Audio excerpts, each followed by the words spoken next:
Good evening and welcome to Lancer Field in Cincinnati, Ohio for tonight's high school football game between the number 3 Center Grove Trojans and the Cincinnati LaSalle Lancers. Hello everyone, I'm Kevin Conrad along with Ted Kitchell. We welcome you to Center Grove Trojan football. Ted, great night for football. Temperatures expected in the mid-50s, no rain threat in the area, and we actually have a pretty good crowd from the Center Grove contingent. You look across the way, a lot of Trojan fans making this trip down here 2 hours to the east to Cincinnati. Yeah, it's really not too bad a drive. I mean, I've made that drive probably more than anybody here tonight, having lived in Indiana for years and then moved to Cincinnati and lived down here for about 12 years, and 12 of the best years of my life when we lived here. We had a lot of great friends here. It's a great city, a lot of great football here, and I'm sure that Center Grove needs to bring their best football tonight because this LaSalle team has played some really good football team throughout the year. Ted, the Center Grove Trojans last Friday night defeated North Central in their final conference game of the regular season. The Trojans finishing conference play in the mix, 6 wins, 1 loss. Champions again in the mid-conference, second year in a row, 5th time in school history, and Ted, just one outstanding season for the Trojans in conference play. Well, it has been an outstanding season. I don't think that anybody would have ever guessed when we saw the scrimmage early in the year. I mean, they weren't a team that just dominated people, but it's a team that has continued to improve each and every time. I think last week's victory was so important because once you get beat. It's interesting to the coach to see how you're going to respond. How are the seniors going to respond as leaders? How are they going to get their team ready to play the following week? And obviously, I'm sure that Eric was tough on his troops and, probably, went back to the basics as far as blocking and tackling and doing the things that Center Grove does well. But obviously they did them very well against the North Central team to lead 35-0 last week against the North Central team that has put a lot of points on the board throughout the mid-conference. So it's been a very exciting season. We've had some great leadership. Luke has done a great job on the offensive end. Ackerman's he's been stellar on the defensive side, along with Dylan Dallas and a number of other players. But I think this team has their sights set on one thing. Obviously tonight, that is the LaSalle Lancers, and getting a victory here, continuing the momentum, but then getting started in the state championship bout and having a chance to win a state championship, which they should be a favorite. Ted, the Trojans have been road warriors. It's been quite a while since the Center Grove Trojans last lost on the road. Center Grove has won 8 straight games on the road. They went 4-0 so far this year on the road. And last year the Trojans were perfect on the road at 4-0. You got to go all the way back to October 14th, 2011. This is during the regular season as far as the last time Center Grove lost a regular season game. October 14th, 2011, they lost at Warren Central. And the last time they actually, if you take into account the state tournament, the last time they lost a game was the Carmel Final Four back in 2011. So again, Center Grove and Coach Moore has had quite a bit of success here on the road. Well, and it's not surprising to me. I mean, Eric does such a great job of preparing his guys.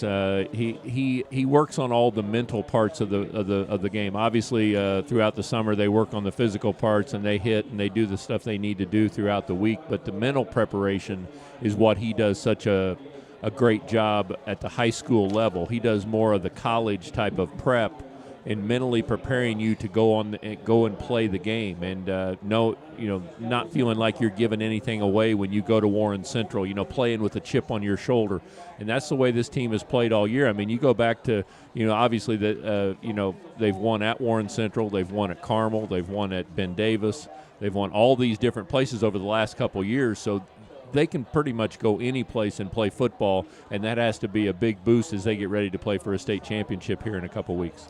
Ted, the Trojans' opponent tonight, Cincinnati LaSalle. The Lancers on the season, 3 wins, 4 losses, very deceiving record. This is a very talented team. They're 2-2 at home. They have lost 4 straight, but they do play in the Greater Catholic League South Division, so they play some great competition. So again, I think this record is a little bit misleading because they are a very solid team. Well, they're a team that really started out strong this year. I mean, they played I think Oak Hill and over here on the western part of town, and put 55 on Princeton, who at one point in time when we lived here had a very good football team. But then the last couple of weeks they've had to play at St. X. St. X is always going to be one of the best football teams in all of Ohio. Moeller, the same thing. I mean, Catholic school that's always, it's got a rich tradition of football, with Jerry Fouts and, some of the people that have been there. But, so I think the record is a little misleading if you were to look at it. They've played really well at times, but then also they got beat by a Fort Wayne Dwinger, who you would think that they should have probably beat. So I think that tells you that there might be some young mistakes out there, and you and I talked about that before the game. Their quarterback's a sophomore, their top running back is a sophomore, and that's probably what's happening is they're probably keeping themselves in game. They're making some mistakes late in the game and not able to win games, but they're very capable physically of staying with anybody. In the state of Ohio, you've got to play your way into the state tournament. You've got to earn it, and this LaSalle team tonight, they're approaching tonight's game against Center Grove as a playoff game because they need this win against a nationally ranked team like Center Grove to help their cause to make the postseason tournament. So again, they're approaching this game as a playoff game, and that's a little scary because on Center Grove's side of things, Center Grove has already won a conference. They come down here and you say, what are they playing for? Let me tell you, though, Coach Moore has great pride. Center Grove has great pride. They want to come down here and represent the state of Indiana and get a nice win here at LaSalle High School. So it should be interesting, Ted, to see how these two teams square off tonight because I think they're playing for different reasons tonight. Yeah, it's always very scary whenever you have a team that's really playing for something, and they feel like it's a must-win. But sometimes that also can put a tremendous amount of pressure on you, too. I mean, some people play good under that type of pressure. Some people don't play so good under that pressure. So I would think that Eric's troops always play under the same amount of pressure. They expect a lot out of themselves. They expect to be the best football team on the field. And I would expect them to be the best football team here tonight. I mean, they've got good senior leadership. They've got good seniors. They've won on the road before. And it should be no different to come over here tonight. And just because it's a 2-hour drive rather than a 20-minute drive, you should still be able to mentally get ready and play the best football that you can. The captains are meeting at midfield for the coin toss as we're about 20 minutes from kickoff tonight from LaSalle High School in Cincinnati, Ohio, between the third-ranked Center Grove Trojans and the LaSalle Lancers. Tonight's pregame show is being presented by Allstate Insurance, the Bontrager Agency of Greenwood. Personal financial representative John Bontrager and his family have been a part of the Greenwood Center Grove community for more than 17 years. John provides a high level of service for more than 2,500 customers. The Bontrager Agency is located at 395 South State Road 135 or contact the agency at 317-888-3200. You're in good hands with Allstate. Again, the Trojans on the road and their season finale here in Cincinnati to take on the LaSalle Lancers. Up next, my conversation with Center Grove head coach Eric Moore. The Allstate Insurance pregame show continues after this timeout.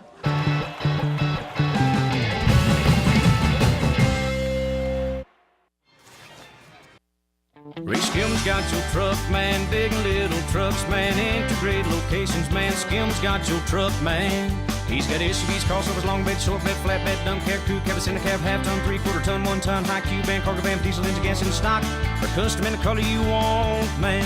Ray Skim's got your truck, man. Big and little trucks, man. Integrated locations, man. Skim's got your truck, man.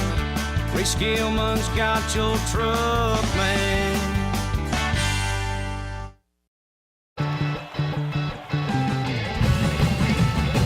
Welcome back to Center Grove Football. I'm Kevin Conrad, now joined by the head coach of the Trojans, Eric Moore. First of all, Coach, congratulations, back-to-back MIC Conference champs. I've done that twice and 5 times in school history, but the back-to-back thing, you've done it now a couple of times. And, boy, what a special night it was on senior night against this North Central team. Yeah, it's our second senior night in a row, too. We had a couple of years there where our senior nights didn't go so well. But it's great to see all the fans out to honor our seniors and the senior parents especially. There's a lot, as you know, as a parent, and I'm a parent as well, and I've been through it. It's tough. It's tough to get all the arrangements made and get guys delivered. And and fed and to the doctor and all that stuff. Parents deserve a lot of credit, and that's why our program is so well, does so well, because our parents commit themselves to the kids and playing football. It was a great night for our seniors. We had a fun night, a lot of scoring, a lot of 130 guys played, and all the seniors played, and it was just one of those special nights for those kids. And you hope they take it, to the heart, and they remember it for a long time to come. Coach, prior to the game, we talked about it on the pregame show, getting off to a great start. That may have been the first. That first half might have been your best first half all season long. It was pretty special. Yeah, one of the maybe second best, but it was right there. In doing that, you always wonder, can you play from behind? And we've done that a lot this year. So that's tributes to a lot of your character. But can you get ahead and stay ahead and stay focused? And we really did that. Defensively, it was a little bit of a step down in the second half. A couple kids we took out of the game for certain reasons because of almost injured, and a couple of kids got injured. So the defense was struggled with adjustments a little bit in the second half. And the fact is that North Central is a good football team, and they played better in the second half.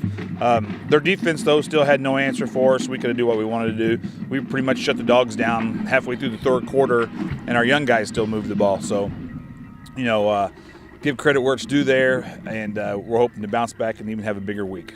Coach, a big part of your wing tee offense is that fullback position. How great was it to see senior Lane Morris back there running well and blocking well and even catching passes? Well's not a good word for him because he's still beat up. If you touch him always every day, do you hurt here? Do you hurt there?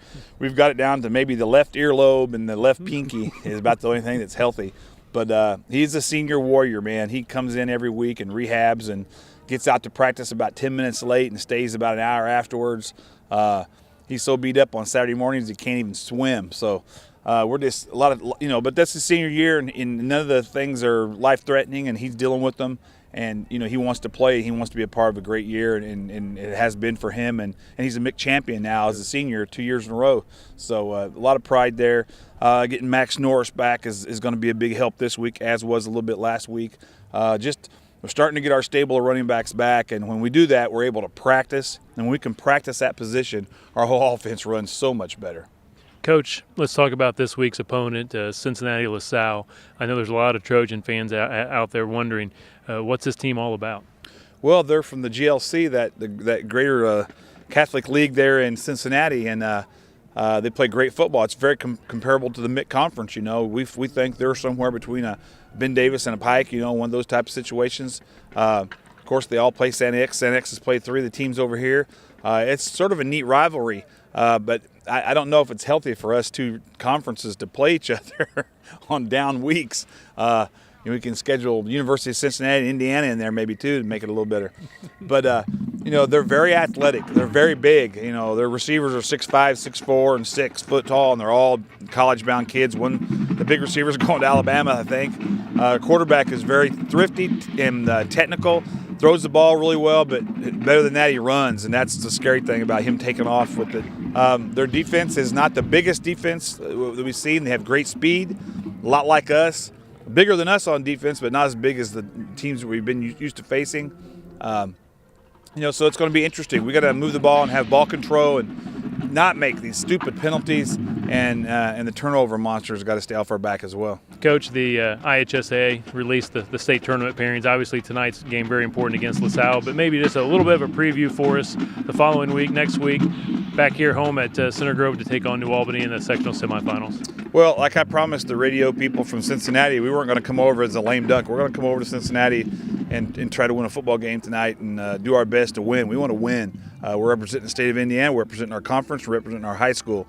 And we're not going to come all this way just to let a bunch of guys that don't usually play or save this guy. I don't know how you do that in high school football. You can't go half speed. It's not the NFL. So we're going to go play football tonight and see what happens. When that's all over, then we're gonna get another home game, which is huge. You don't know if you'll play again at home. Now, and that's for real when we talk about this time. This might be logistically might be the last home game we play. May not, but logistically it might be. So we got to prepare for a really athletic New Albany team. We happened to scrimmage them this summer at IU camp, on a one-day camp. We went against them. So we've sort of seen them before. They're not any bigger than we are. They do have more speed, a few more athletes maybe, but they haven't been beat up like we have this year. So I'm hoping that our schedule will help us in this game, plus having it here. and a little more environment and excitement than they're used to. But we're excited to be home, excited to give our seniors and all of our players another chance to play here at Trojan Stadium. So we're going to need everybody to come out. If you're not going to Florida this next week, come on out and watch the Trojans play again. All right, Center Grove head coach Eric Moore, thanks for your time, Coach. Good luck tonight against LaSalle here in Cincinnati. We're gonna bring home the. We should be playing for a trophy or something. We'll call it the Ohio River match or something. Hopefully the Trojans get home safely, and we'll see y'all next week at Trojan Stadium. Go Trojans.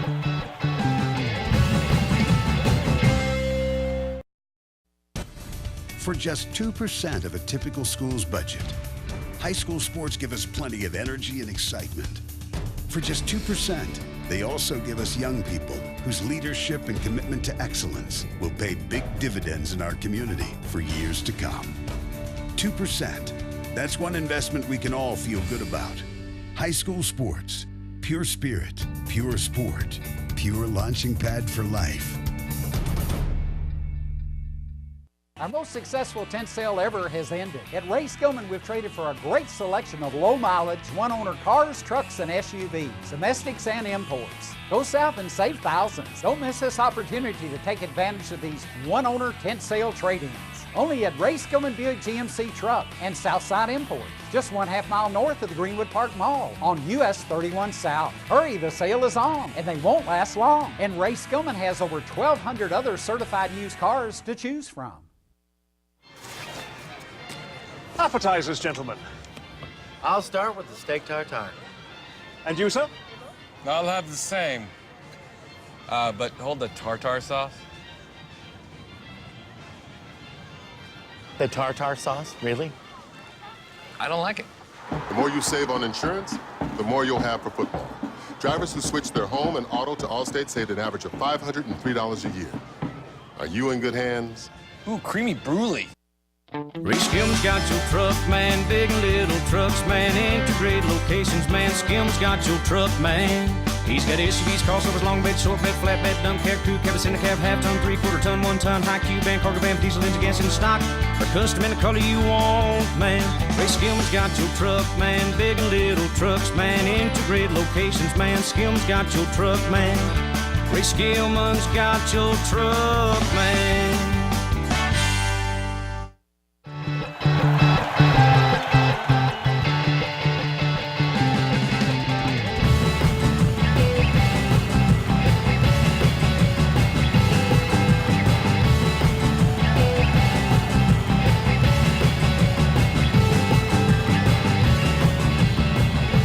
Welcome inside Lancer Stadium in Cincinnati, Ohio for tonight's high school football game between number 3 Center Grove and LaSalle. Hello everyone, I'm Kevin Conrad, joined by Ted Kitchell. Beautiful night for football here in Cincinnati. We are on the west side of Cincinnati. The weather partly cloudy, 56 degrees here at game time, and Ted Kitchell, once again, Coach Eric Moore has been splendid in non-conference games since coming to Center Grove in 1999. Here's Coach Moore's numbers. In non-conference games, 25 wins, only 4 losses. And on the road in non-conference games, Coach Moore, 12 wins, 1 loss. The last time the Trojans, and the only time they've lost on the road in a non-conference game, you go back to 2005, losing at Roncalli. So again, the Trojans, Ted, have been very good on the road. Well, Eric Moore and the Trojans have been very good, whether they're in conference or not in conference. They've just been an awfully good football team. He's built a great program down there in the 15 years that he's been there.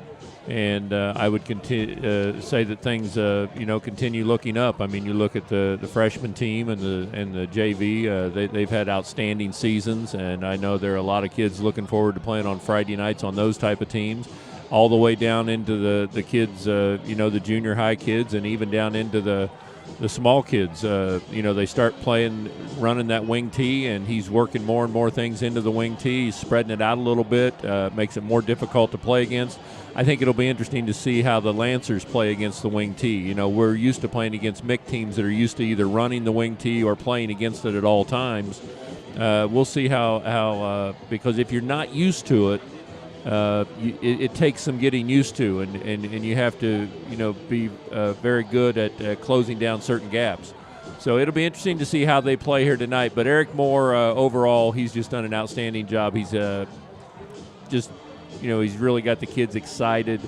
He's built a tradition on the south side of town. I mean, that's what you got to do. You know, Dullahan built a tradition. Kids wanted to be a part of that tradition on the west side of town. And we saw what he did with Ben Davis over there. They did that at Warren Central. Well, Eric's done it on the south side of town. And he should be very proud of it, and the people of the south side should be also very proud. The Center Grove Trojans won their 5th MIC title in school history last Friday night with a win over North Central. And for Coach Eric Moore, his 2nd back-to-back conference title. The Trojans won the MIC back-to-back in, 2007, 2008, and now 2012 and 2013. In the state polls this week, Center Grove remains number 3 in Class 6A in the AP and coaches polls. In the Max Preps Computer National Rankings, number 42, and in the USA Today National Computer Ratings, number 59. And Ted, I know there's a lot of Trojan fans tuning in tonight wondering a little bit more about this LaSalle Lancers team. Again, on the west side of Cincinnati, a Catholic school. It's an all-male school. Roughly 715 boys attend this school. Yeah, it's an all-boys school here on the west side of town. Pretty easy to get to if you're coming from Indiana. I mean, you just come in on 74. You go a couple exits in on North Bend, turn left, go back over the highway, and you veer right, and it's right there. So not a bad drive for the people that drove over. But they've got some good tradition here. We talked a little bit about some of their better players are young. I mean, you're going to hear a lot about number 17, Nick Watson, tonight. He's their quarterback. He's only a sophomore. Their leading running back, Jeremy Larkin, and I don't know if that's any relation or not. They're saying the family says no to the great baseball player and that family, Barry Larkin. But he's only a sophomore also, and he's their leading running back. So they've got some great big ends out there. Keith, they say that he has a chance to go to Alabama. So there's a lot of things to look forward to for LaSalle. I mean, they've got a lot of, but also they've had trouble winning big games. I mean, they got beat by St. X, they got beat by Moeller. They are 3-4 on the year, and these are the type of teams that Eric Moore and his troops usually take advantage of. For the LaSalle Lancers, they're in Division II, which is comparable back in Indiana to Class 5A. They're not in the top tier class here in the state of Ohio. From my understanding, in past years they were in Division I, but here recently they just dropped down to Division II. Their head coach is Nate Moore, and it is spelled exactly like Coach Eric Moore. But Coach Nate Moore, in his first year as head coach here for the LaSalle Lancers, he is the 9th head coach that LaSalle has had since 1960. Again, the record for the Lancers, 3 wins, 4 losses. They're 2-2 at home. They have lost 4 straight losses or 4 straight games, and they've been very, very close, each and one of those. And they are 0-2 in the Greater Catholic League South Division. And against Indiana schools this year, the Lancers are 1-1. They defeated East Central by a large margin, 56-14 earlier in the season. And here recently, they lost to Fort Wayne Bishop Dwinger 31-24. And again, this is the first meeting and only meeting between Center Grove and LaSalle. A lot of people think that this might be a home-and-home situation, but it is not. The Trojans are on their way here to play tonight, the LaSalle Lancers. There will be no return trip to Center Grove next season. In Week 9 next year, it will be the Cathedral Irish. Well, the horn has made it all the way over from the south side of Indy. We can hear it. If there's quite a big crowd over there on the other side, so the Center Grove has traveled very, very well. I think also one of our Mick Mates is also down here in town tonight. I think Warren Central is in town playing St. X, so we're not the only team in Cincinnati here tonight from Indiana, but it should be a great matchup. Center Grove has lost the toss, and LaSalle deferred, so Center Grove looks like it's probably going to get the ball first. LaSalle's going to play defense, it looked like, and that might be a good thing to have a chance to put some points on the board early. Coach Eric Moore against the state of Ohio. He's 1-0. You go back to 2008. Coach Moore and his 2008 state championship team defeated Dayton Carroll 41-0 at Ray Skillman Stadium to begin the 2008 season. And Ted, you might recall the Trojans only had 1 loss that season to Carmel, beat an Ohio team, And what happened at the end of that season, Ted, in Well, 2008? they were able to recover a couple onside kicks and onto a state championship. I mean, the only one that they've been able to win down there, but it was an awfully sweet finish for the Trojan players and their fans. So I'm drawing some comparisons there from 2008 to the 2013 team. Again, a chance here to beat another Ohio school. One loss during the regular season. Back in 08, Center Grove shared the conference title. Likewise again this year. And speaking of sharing the conference title, our very own Rick Embry, he's not here with us in person tonight, Ted, but he is texting me updates from that Carmel-Ben Davis game. Carmel leads Ben Davis early, 3-0. Again, the winner between Carmel and Ben Davis will share the MIC title with the Center Grove Trojans. Now, there's not any chance he might be watching a baseball game while he's texting, right? Don't think that's a possibility. Yeah, I know he's not a big St. Louis Cardinal fan or anything, so he's got to be really stressing out. You know, they were only up 3-1 last year and gagged it all the way to the finish, and now here they are again. You know, so he's hoping that they get a win tonight, because if it goes to a Game 7, he'll be a nervous wreck. Rick Embry, one of your biggest Cardinals fans you ever find. Again, he's home tonight. He'll keep a check on that Carmel-Ben Davis game for us. And I'm sure he might send us a few updates on that Cardinals-Dodgers game. Only if the Cardinals are in front, of course. The Center Grove Trojans across the way in the white uniforms tonight, trimmed in red here on the near side. LaSalle in the all-red uniforms. Ted, not a bad facility here in yeah, it kind of sits down. You know, it's in a pretty tight community here. When I rolled in my big van, I was thinking, my God, I don't know if they're going to have a place to park.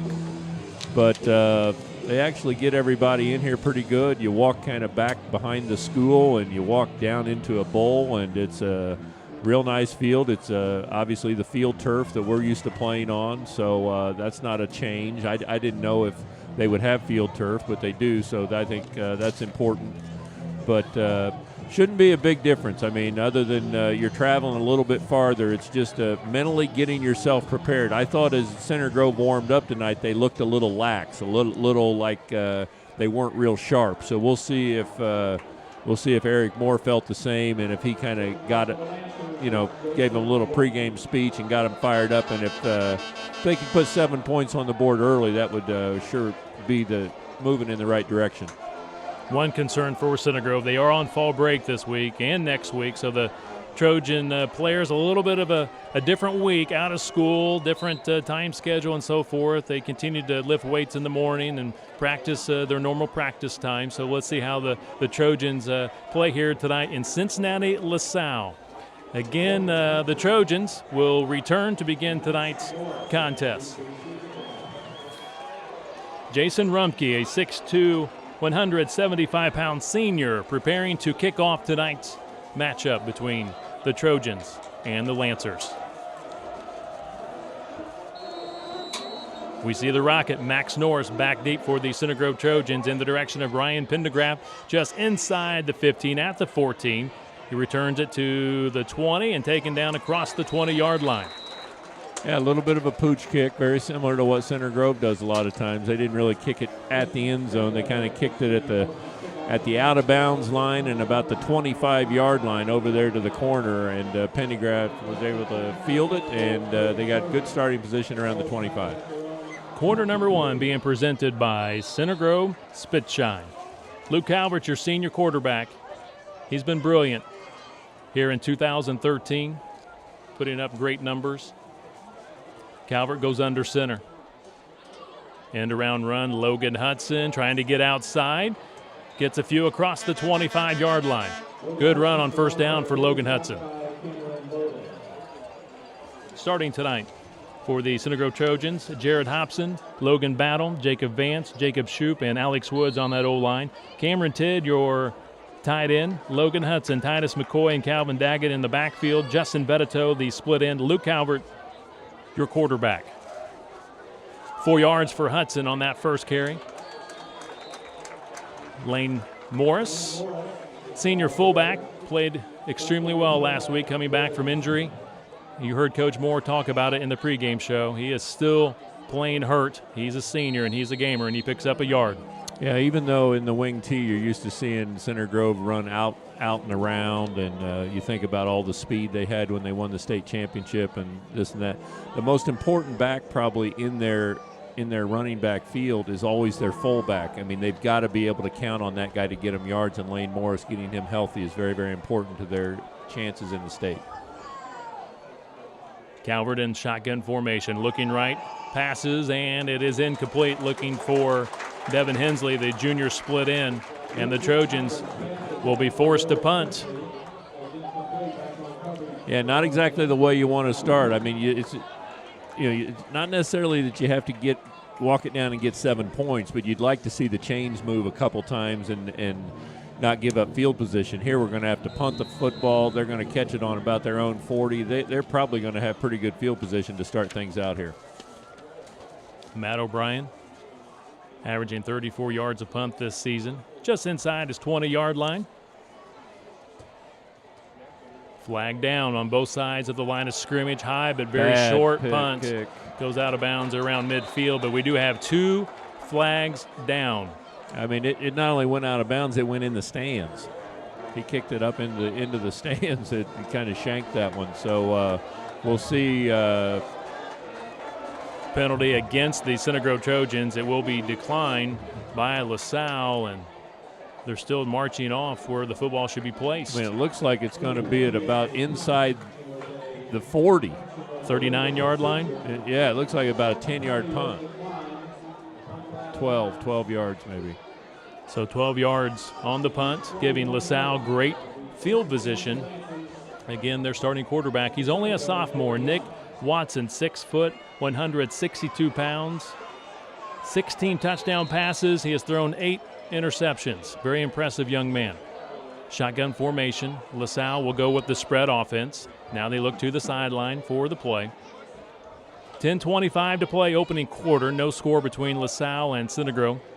First offensive possession here for the Lancers. Passing play across the middle. It is complete for the first down and a whole lot more down to the 15-yard line. Well, I mean, the things that I talked about that I was afraid of, just in watching them, Center Grove warm up, they just looked a little lax. I mean, the guy, the punting, O'Brien punting the football, us catching the football, and right away we come out here. We're not able to pick up a first down. We punt the ball 10 yards, and now all of a sudden they've got it on their own 15, moving in the wrong direction for Center Grove. Kevin Ferguson with that nice catch, and big pile up at the 10. They'll have the ball just inside the 10-yard line. I think it's important to mention also what you talked about earlier, Kevin, in that, in Ohio, you have to play your way into the state championship. It's not just automatically, no matter what your record is, you get seeded. I mean, if you've had a bad year, you don't get to play for the state championship. They're doing everything they can here tonight to beat a very good Center Grove football team to try to get involved in the state championship. LaSalle bouncing the ball outside. Touchdown for the Lancers. Touchdown by Jeremy Larkin. He's a sophomore at 5'10", 170 pounds. That is his 4th rushing touchdown. Well, it's not only that it was a touchdown, but just how easily they did it. I mean, you think about, they threw a pass, they got 20 yards, they ran the football another 10 yards, and then he takes it in. I mean, 3 plays. Center Grove just not involved in this football game as of yet. They need to shake themselves and wake up. The extra point kick is good, and LaSalle strikes first, leading 7-0 over the Center Grove Trojans. 9:29 left to play here in the opening quarter. It only took 3 plays, moving the ball 39 yards in 56 seconds. LaSalle 7, Center Grove 0. Well, and for Larkin, I should make a correction. Again, he's a sophomore. That is his 7th rushing touchdown of the season. Yeah, he's been their leading rusher. Neither team has a one guy that just dominates. I think Larkin's had 546 yards coming in. I think our leading guy, Max, had around 494 or something like that. So it's not like any huge dominant numbers where a guy's over 1,000, 1,200 yards, something like that. With Center Grove, they've been able to get it done with 6 or 7 different guys, and each guy has stepped up and done the job throughout the year running the football. But it's important now for this offense to get the ball in a good position, and Luke Calvert really needs to really focus in. He needs to get in that huddle and say, hey, guys, we need to move the chains, and we need to start moving this momentum back in our direction. Jason Rumpke will set up to kick off here for the LaSalle Lancers. Logan Hudson, Ryan Pendergraft back deep for the Trojans, and now a slight change here, Ted. They put the Rocket, Max Norris, not as the deep man, but where Ryan Pendergraft was before, right at the 15, and they kick it right to the Rocket at the 15. He's to the 20 and puts the head down, and he's going to be short of the 30-yard line, driven out of bounds just shy of the 30. Opening drive for the Trojans. They did not pick up a first down. They had a poor punt and a quick score by LaSalle. And you're right, Ted, the Trojans need to come out here on this offensive drive and move the chains. Yeah, it's important for him to get in this huddle, and he needs to, not to ask, but he needs to tell them, hey, we got to get our butts in gear and start moving the football and doing the things that we do best. At the 29-yard line, Logan Hudson gets outside. He's to the 40, picks up the first down, and pushed out of bounds at the 45-yard line to pick up a 16 yards for the senior, Logan Hudson. Yeah, I mean, that was very similar to the first run of the game, which I thought was a very good run. He got about 6 or 7 yards, but looked like he was about one man away from breaking that into a big run. That way, that time he was able to get around and break it for about a 20-yard gain. Bolden with the tackle for LaSalle. First down of the night for the Center Grove Trojans. On the boot, pass is incomplete to Cameron Tidd, the big tight end. It was very good coverage by LaSalle. I mean, they had three receivers out, and each one of them was covered very, very well. I mean, very good decision by Luke Calvert to throw the football away. Defensive line tonight for LaSalle. Quentin Herbert, Will Powers. Powers leads them with 6 sacks. Jordan Thompson, and also Robert Goodwin. Your linebackers, Zach Alabin, Zach Andrews, and Kyle Farwick. On second down and 10, running play. Trojans pick up 1 yard. One tough yard for the Center Grove Trojans by Lane Morris. And in the secondary, Cameron Bolden, Drew Meister, Avery Larkin, and Ralph Patton. Yeah, this type of down in yardage puts us in puts a lot of stress on you. I mean, you're not in a position probably where you want to in 4-down territory. You're looking at 3rd and 9. I mean, it's a long way to run and pick it up. I mean, maybe you can throw a little screen pass or something. You want to throw something safe, not get in trouble. It's tough down in yardage right here, 3rd and 9. Jordan Thompson with the tackle on Lane Morris before the snap of the football. Whistles on the field. Timeout called by Center Grove head coach Eric Moore, stopping the clock with 8 minutes, 12 seconds, first quarter. Lancers 7, Trojans 0. Quarter number 1 being presented by Center Grove Spitshine. Center Grove Spitshine, a proud supporter of Trojan football. Center Grove Spitshine offers complete vehicle cleaning services that include hand washing, drying, vacuuming, interior detail, exterior detail, underbody scrub, engine wash, oil change, and much more. Check out Center Grove Spitshine, located at 457 Knights Drive in Greenwood, next to the Center Grove Little League Baseball Complex. Also, you can call them at 317-775-7421 to set up an appointment.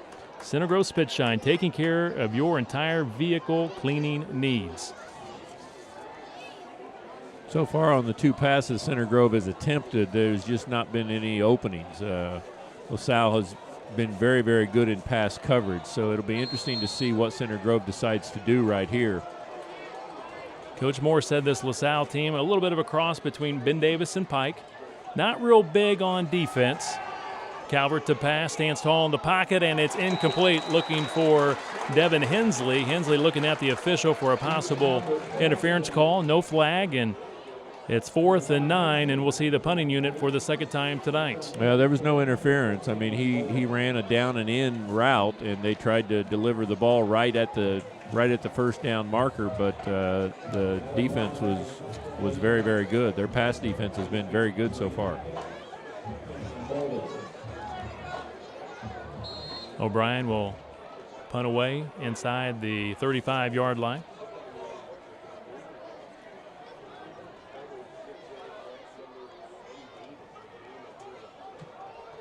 High but very short punt again by Matt O'Brien. It bounces at the 35-yard line, takes a LaSalle bounce to the 37-yard line.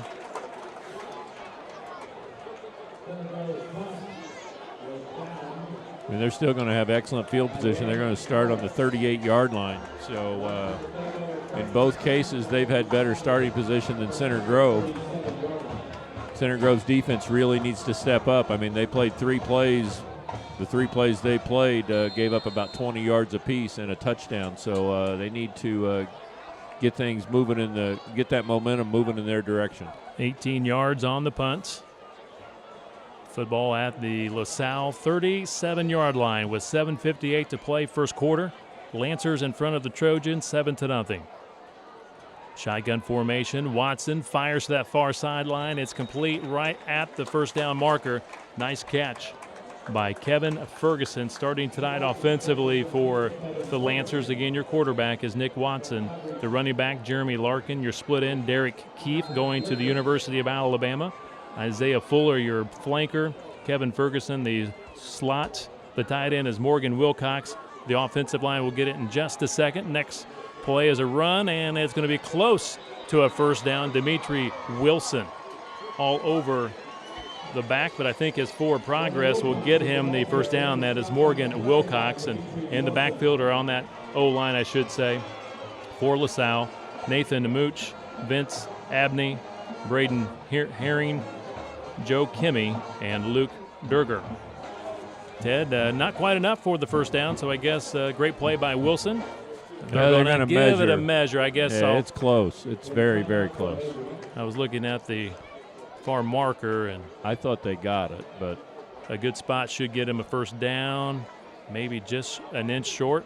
Nope, by the nose of the football. First down, LaSalle. Well, they've shown that they can throw it or pass it. They do a lot of things with Keefe, number 10, the guy you talked about. He's a big, wiry-looking, very big athlete, long and tall. He's the guy you say is going to Alabama, but they ran him deep a little bit, and then he cleared it out, and then they threw underneath him. For the Trojans on that D-line, John Dever, Tyler Amaro, Dimitri Wilson, Dylan Dallas. Watson from shotgun formation. Handoff. Power running across the 50. Morgan Wilcox, he's a senior at 5'10", 217 pounds. The remaining starters defensively for the Trojans, the linebackers, Keegan McFatridge, Keith Sears, Caleb Kelsheimer, and in the secondary, Alex Ackerman, Aaron Hunt, Drew Wozniak, and Zach Hart. They're going quickly here, no huddle. 4 yards on that last play, so 2nd and 6. Passing play, complete for a first down to the 40-yard line. That's a little bit of a bubble screen. I mean, they ran it down the field a little bit, and then he came back and got the ball. But, he's able to pick up good yardage right there. And, again, they're going quickly. They're no huddle, just looking to the sidelines.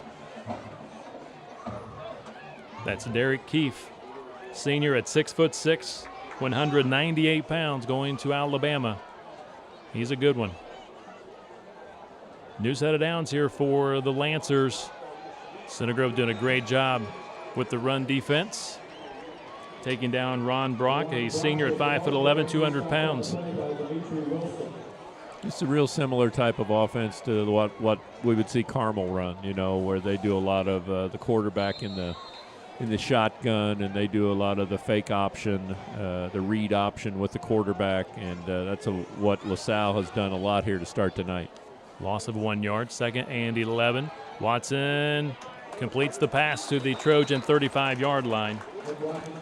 Pendergraft was all over him right there. It was great defense, but, Keefe is so big. I mean, he's about 6'5", 6'6". He's just so big that Pendergraft not able to get in there, and he shielded him from the football, and it was a nice catch and a nice pickup for LaSalle. 5 yards for the Lancers, 3rd and 5. Big defensive play here for the Center Grove Trojans. Boy, make that quarterback hand this off if he goes read option. Don't let him run around the end. Watson fakes the handoff, screen pass, first down and then some for the Lancers. Completed pass to Isaiah Fuller. He stands at 6'4" at 180 pounds. And Ted, they call him the Twin Towers. Fuller at 6'4" and O'Keefe at 6'6". They're the Twin Towers. Well, they've got a lot of tricks in their bag. I mean, right there, that was a very nice. He looked right there, and they cleared him out, and then he very, very calmly looked back to the left and threw a little pass out there in the flat that was wide open, and they were able to pick up another first down. Ball at the Trojan 24-yard line. Great defense by Dylan Dallas. Wrapping up, Ron Brock. Loss of a yard. So far, the Trojans have done a great job defending the run, Ted, but it's the pass that's been hurting them so far. 5 receivers here for LaSalle. 3 to the right, 2 to the left. Watson looks right, throws, and completes the ball inside the 15. It almost looked like 21 thought it was thrown to him, and he turned around, and it was thrown right to the other guy. So, like you said, they had 5 across, and Center Grove's going to have to come up, and start bumping them a little bit more. Center Grove just giving way too much room right now, and they're just continuing to take the 5, 6, 7, 8-yard pass, and it's killing their defense. First down for the Lancers. Handoff to Brock. He's inside the 10. Lancers putting together another nice drive. They're in front 7-0, looking for more here with 3:40 to play first quarter. Again, no huddle. They're just looking to the sidelines. Everybody resets. Everybody knows the plays, knows the hand signals, knows what they're going to run. But second and about 5. 5-yard pickup for Brock. He was brought down by McFatridge. And now Brock is chopped down at the line of scrimmage. I mean, what you worry about with those Twin Towers you get down here is you get, guys like Pendergraph who do a really good job. But, I mean, if they're 5'8", 5'9", trying to guard a 6'5" guy, I mean, it's like back in the days when Harold Carmichael, Jaws would just throw one up to Harold Carmichael, and he was 6'8", and he'd go up and catch it. You have to worry about that if you're down here on the end or down towards the end zone. 3rd and 4, big play. The quarterback's going to run it, and he is tackled in the open field by Alex Ackerman. He is held short of the first down.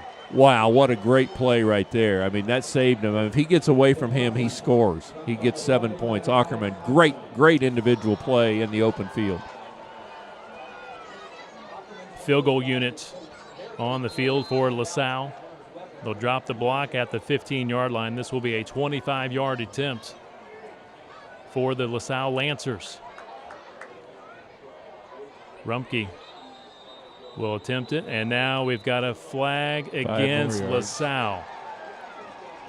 Ball's at the 7-yard line. It's 4th and 4, and if that was against Center Grove, Ted, that would have been enough for a first down. The Trojan D-line, Ted, they've got to stay disciplined. Now it's going to be 4th and 9 with that 5-yard walk-off.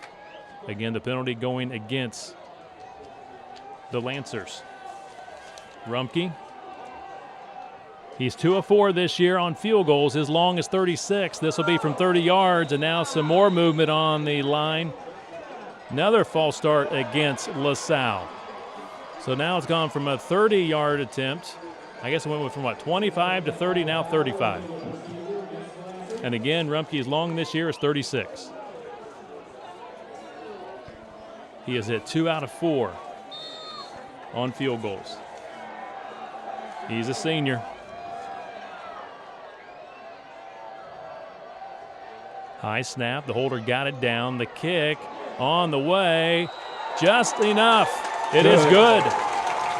10-zip Lancers. Rumpke from 35 yards.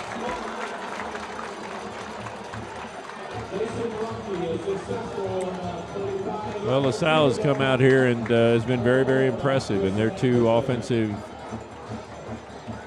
possessions. They've took 3 and got it in the end zone. 3 possessions, got it in the end zone, and then they worked the chains and worked it all the way down to about the 5.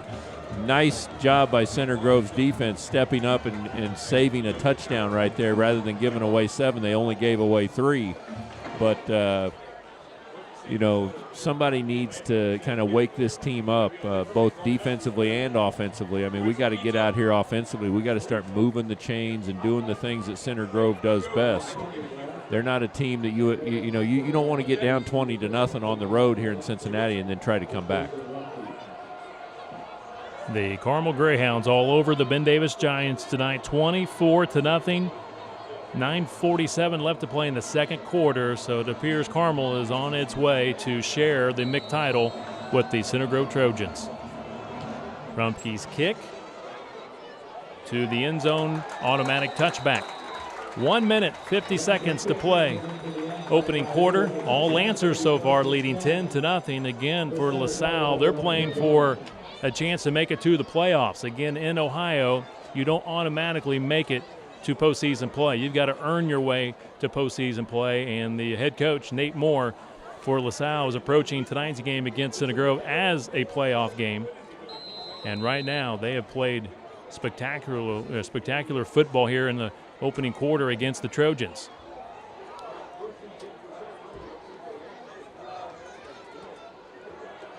Titus McCoy's first run of the night. The freshman picks up 4 yards. And speaking of the freshman, tonight, Ted, we have the Center Grove freshman football team watching our broadcast together. They're gathering at Carl Mason's house tonight, and they're tuning in to the webcast tonight. So a shout out to the Center Grove freshman football team. They're undefeated on the regular season. They'll play their final game tomorrow at Center Grove Middle School North against LaSalle to try and finish up the year undefeated. Yeah, congratulations. We talked about that earlier, how important that is. The freshman team, the JV team, as you both have had outstanding years. Those kids put in a lot of time and a lot of hard work, so congratulations to they and their families on a lot of great success. Make sure you finish it off the right way tomorrow. Max Norris with the carry. Picks up a few, 3rd and 3. Center Grove needing some first downs. They go to Logan Hudson trying to get outside for that first down. He picks up the first down, and he is escorted out of bounds, but enough for a Center Grove Trojan first down. And also speaking of tomorrow, the Center Grove junior varsity team will also play LaSalle at Center Grove Middle School North. So you got the freshman game at 11, followed by the junior varsity game. And Ted, Aaron Holt, and I, and along with Matt, will be there live to bring you a live video webcast of both games tomorrow. Really? Yes. Going to be a great day, other than it might be a little rainy on the grass field at Middle School North. But, yeah, we're going to do a freshman game tomorrow and also the junior varsity game. And the junior varsity team with one loss this year. Max, the Rocket Norris, rips out of a tackle, trying to make something of this play. Flag down. Flag down at the 33-yard line. Norris trying to get some positive yards. As we have 33 seconds to play here in the opening quarter. Holding against Center Grove, trailing 10-0 here to the LaSalle Lancers in Cincinnati, Ohio, on the west side of Cincy. I talked to one of the coaches, one of the Center Grove coaches, and he was saying, early penalties just really, put us in a tough mental state as far as all of a sudden you look up and it's 1st and 20. Our offense is made to move the chains and get 5-6 yards, 4 or 5 yards here or there, move the chains, continue, down the field. Instead, all of a sudden you look up and it's 1st and 20, and you got to do something spectacular. With the penalty, 1st and 20 for the Trojans. Delayed handoff to the freshman Titus McCoy. Great tackle. Great open field tackle by the Lancers. Cameron Bolden, 6'3", senior, 171-pound defensive back with the big hits. Yeah, it was a very good tackle, very similar to the Ackerman play. I mean, if he's able to get away from him, probably gets 5 or 6 more yards. By making that play, now it's still like 2nd down and about 17. So a lot of yardage here as the first quarter comes to an end. That brings us to the end of the first quarter here in Cincinnati. The LaSalle Lancers very impressive, leading the number 3 Center Grove Trojans 10-0. We'll take a break. This is Center Grove Trojan football.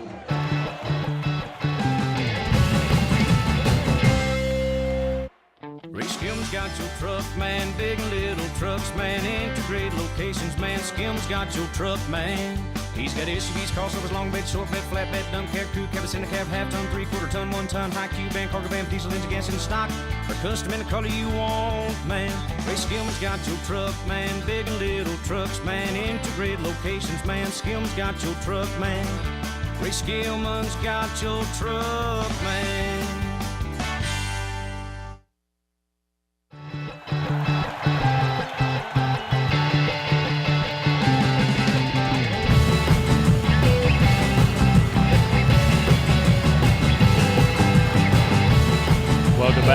LaSalle High School in Cincinnati, Ohio.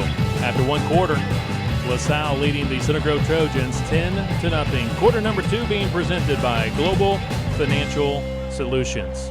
Center Grove with the football to begin quarter number 2 from the gun. Calvert, complete pass to Devin Hensley here at the 30-yard line. Flag down behind the play. I don't know what he's going to call there. I mean, he threw it like it was a face mask or something. I didn't look like I saw it, or I didn't see a face mask. But Calvert is pointing toward LaSalle, and it will be against the LaSalle Lancers. Waiting for the official call.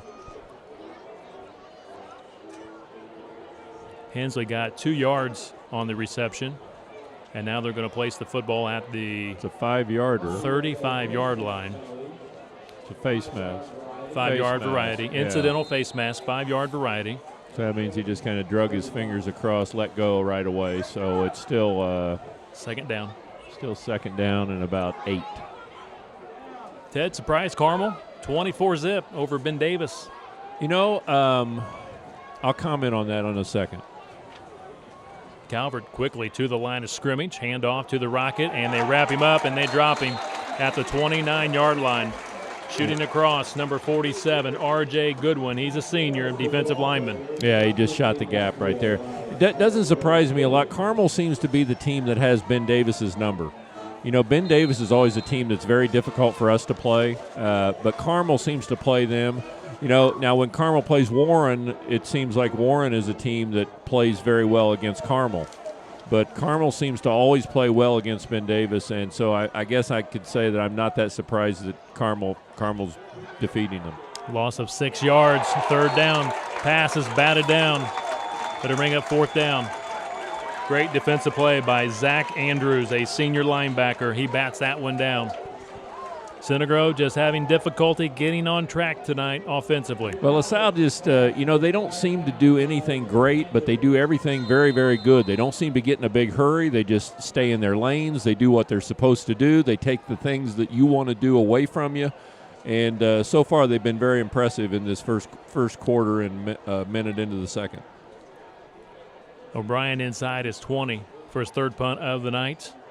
His previous 2 punts, not very good. Much but better. This one, it was a boomer. Good hang time. It rolls inside the 10, down to the 5. Chase it down, Trojans. They'll mark it at the 1-yard line. Wow. Flag down, Ted. Flag down back here at the 36-yard line. Let's wait before we get too excited about it. I mean, that's a 67-yard punt. 67-yard punt. His long previously, 64. Against Warren Central in week 1. They're discussing the penalty. Again, it's here on the near sideline. That's where Ryan Pendergraft was lined up here on the right side, split out for the Trojans. And it's about 5 or 6 yards off the line of scrimmage. I mean, usually on a punt, you either have a hold or you have a block in the back. Well, it's not down where you would have a block in the back, so it's not that. So you wonder what it's going to be. Holding against LaSalle. Should be able to decline it. They'll take the punt. Yeah. And it will be down to the 1-yard line. So Matt O'Brien goes from a 12-yard punt to an 18-yard punt to a career best 67-yard punt. Yeah. Third time's a charm, Ted. Well, let's just say that we're moving in the right direction.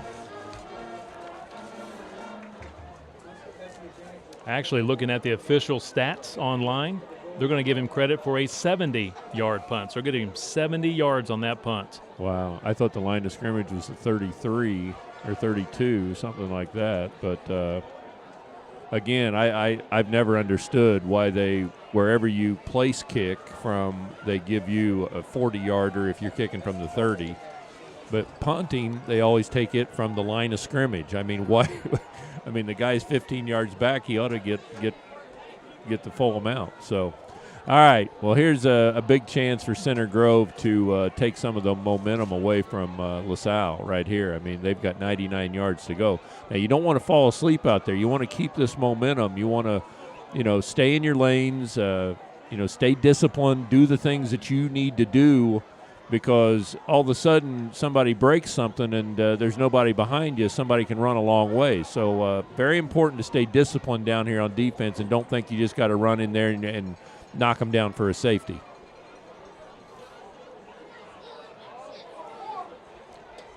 I don't know what's taking so long here. The official came over and talked to the LaSalle sideline, and now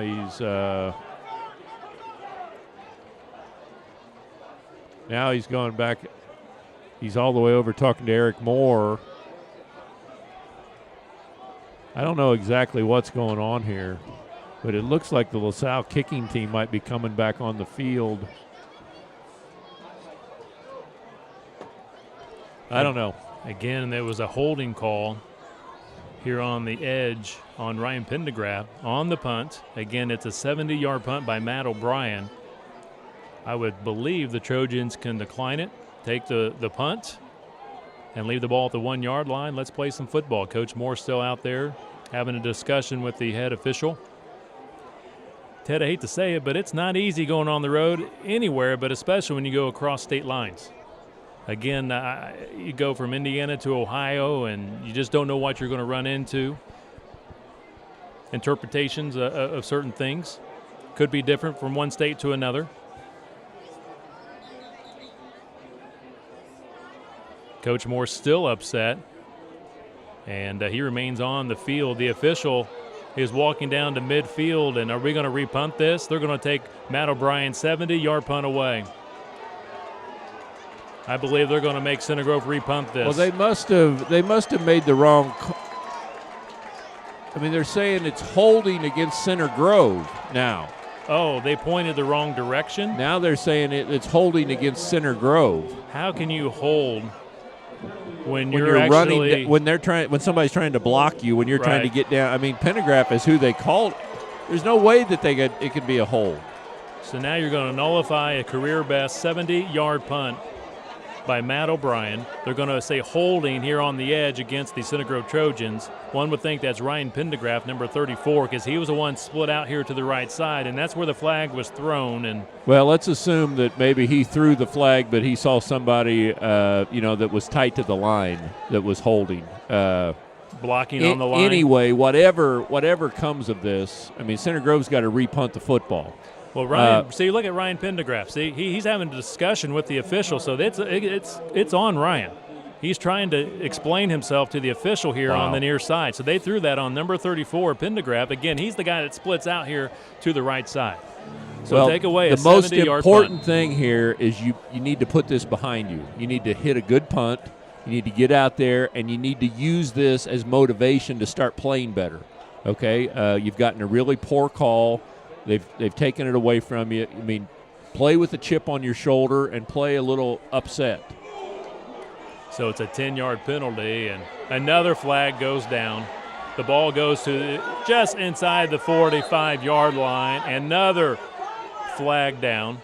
And Ryan Pendergraft, he mixes things up with Cameron Bolden. They went after each other following the play. Now what are we going to have? Penalty at the 38-yard line, and all of a sudden things are getting a little chippy between Center Grove and LaSalle. And to be honest with you, Ted, that may be something that wakes Center Grove up. They need something to give them some kind of an edge here. Yeah, it's getting very chippy. I mean, this time it's holding. I think it's against LaSalle. At least that's the way they're pointing. That's the way they pointed originally the other time.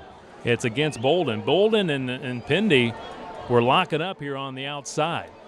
The first time they put it against Pendy, and this time they put it against Bolden. The punt. But you need to take this energy and use it to your advantage. You know, don't go over there and say, oh, we come on the road and we got screwed. Hey, okay, you got a bad call. You're going to get some bad calls. The officials are going to make some mistakes, but you need to use this to your advantage. The rest of the half, play with a chip on your shoulder, get in at halftime, talk about it, make some changes, make some adjustments, and start playing better. Right now, LaSalle has just outplayed us to this point. LaSalle from its own 33 flags down. A lot of movement on the They're offside. line of We're scrimmage. Offsides. They blew it dead. So Matt O'Brien's last punt covers 38 yards. 10-yard penalty assessed against LaSalle for holding. And this will be a false start against the Lancers. So all of a sudden, Ted, you mentioned it in the pregame show, this is a fairly young LaSalle team. They're up and coming, very, very talented, but they do make mistakes, and sometimes you can associate that with being young. Yeah, and so far Center Grove has made the same type of mistakes tonight. They've had penalties and just not been as sharp, and that's where the seniors, Ackerman and Luke and some of these guys, they need to gather these guys together, gather the troops, and say, hey, guys, it's time for us to start playing football the way we play football. From the gun, passes batted down at the line of scrimmage. Important to get your hands up. Yeah, important to get your hands up. 17, Watson is not a really big guy. I mean, and he likes to fake it in there and then kind of throw it quickly. And you see, if you watch the NFL, Drew Brees sometimes has a hard time seeing over those big guys. The same type of thing. If you're a defensive lineman, if you can't get there, at least get your hands up and make the throwing area difficult to get to. Amaro bats it down, 2nd and 15. Dylan Dallas got the sack. Dylan Dallas sacks the quarterback, Watson, all the way back to the 15-yard line. Yeah, a little different energy right there. I mean, you could see the just total different amount of focus and energy right there. This is the Center Grove team we're used to seeing, playing with a lot of pride and playing with a chip on your shoulder at all times. Tonight they came out and they did not have that. When I watched them warm up, I didn't think that they had it. I knew that they weren't ready to play, and the officials might have just done us a favor right there with that one call. 6th sack of the season for Dylan Dallas. A loss of 13 yards. Screen pass. It's complete. Down the sideline. They push him out of bounds. Nice play by LaSalle. Jeremy Larkin, the sophomore running back. They got him out into some space. Picks up good yardage, but he is well short of the first down. They'll mark it at the 34-yard line, and we'll see the punting unit for the first time tonight for LaSalle. And, Ted, they've got a heck of a punter. He's averaging 38, almost 39 yards a punt. He's the wide receiver, and he's also the backup quarterback, right? He is. And he's only a sophomore. So stay focused here on what you're doing. Make sure that he punts the football away, first of all. Drew Chrisman, his name, very high. Making the catch is Ackerman at the 31-yard line, and they're going to drive him down at the 31-yard line. So he got maybe a loss of a yard. They're going to mark him at the 30. So a great punt by LaSalle, and the Trojans have the football. 9:23 to play. We're in the second quarter. LaSalle 10, Center Grove 0. The Lancers scored their 10 points in the first quarter. Neither team yet to score here in quarter number 2. Luke needs to get these guys up to the line of scrimmage. He needs to get them fired up, and he needs to get them into a rhythm. I mean, when the offense for Center Grove flows and is best, it's when they're in a really good rhythm. He needs to get them to playing a little faster than they've been playing. 36 yards for Chrisman on the punt. Now we'll see Max the Rocket Norris for a couple of yards to that far side. Patton made a nice tackle right there, number 7. He's his family's sitting right here below us, number 7. They call him Mr. Lockdown. How about that? There you go. Ted, we have a lot of people tuning in tonight. It is fall break for Center Grove.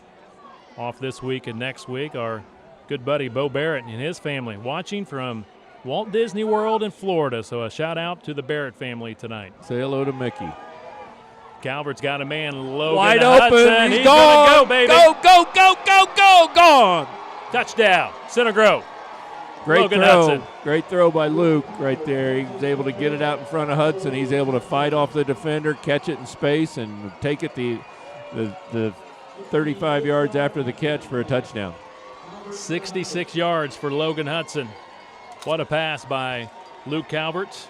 The senior, now 16 touchdown passes. Their pass defense had been stellar all night. I mean, we were not even able to hardly complete passes. They had done such a good job, and then all of a sudden they've left somebody wide open, and a little bit like their offense, it looked like they kind of fell asleep there. I think that some of the young kind of comes out there. It showed up.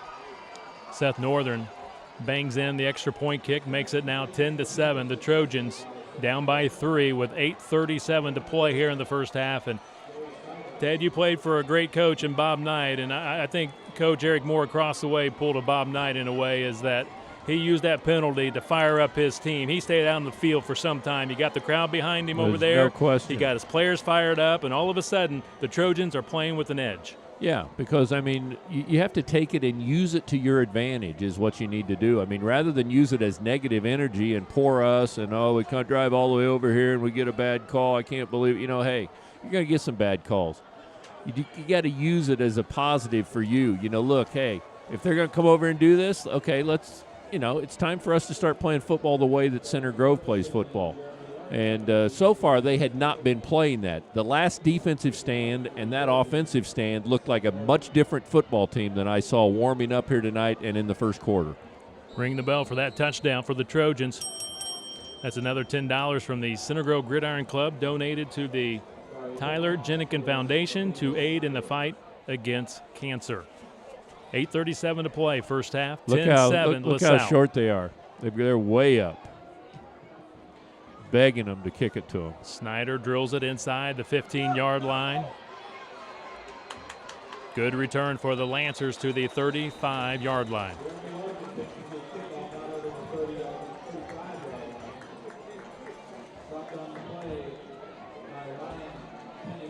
Phil Anderson with the return, junior, giving his Lancers the football at the 35.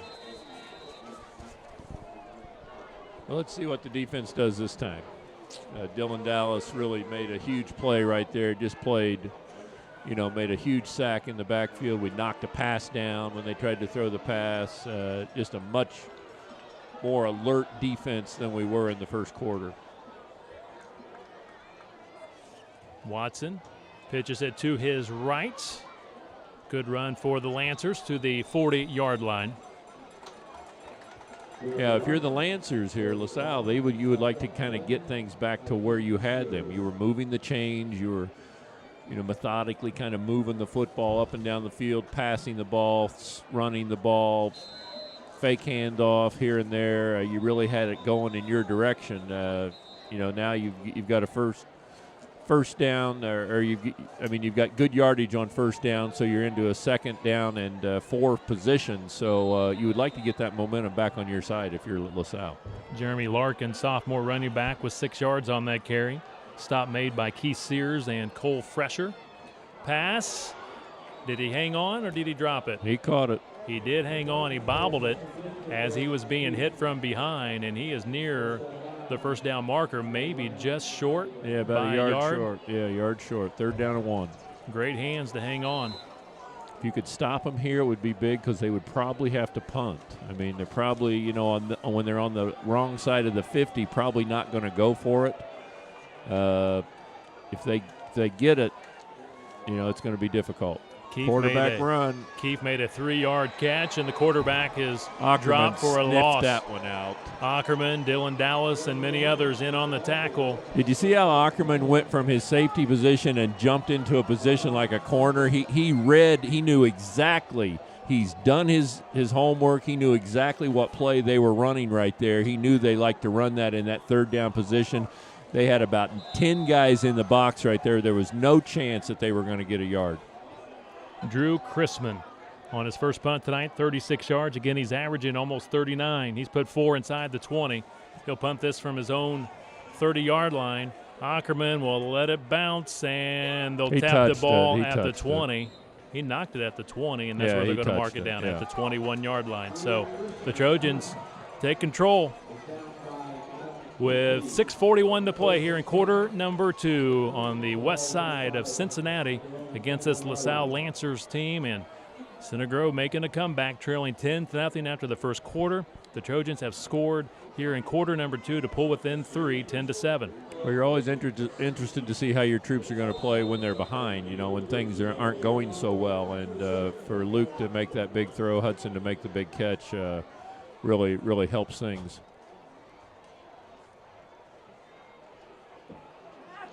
Physical running play up the gut by Lane Morris.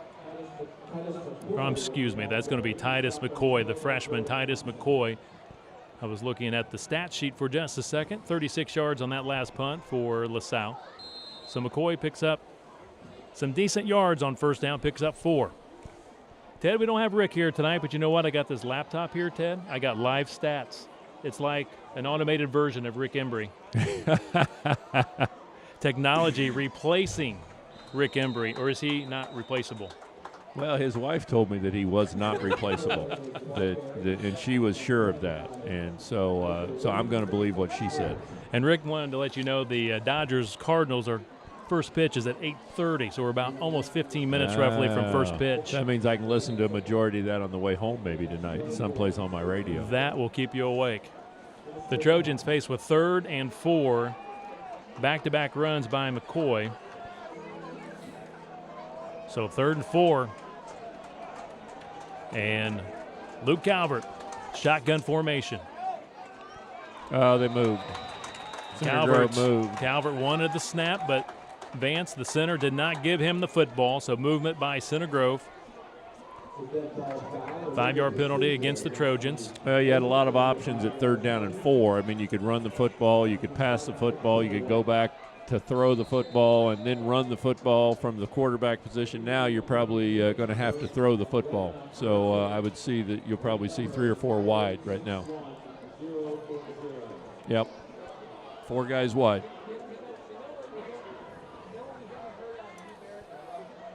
3rd and 9, the call. Calvert stands tall in the pocket. It is complete to Veneto. He's going to go. Go. He's gone. He's got elite speed. Touchdown. Great catch. Justin Veneto. Great throw to dig it out. He dug it out between 2 defenders, and then you want to know if the guy's fast? Wow.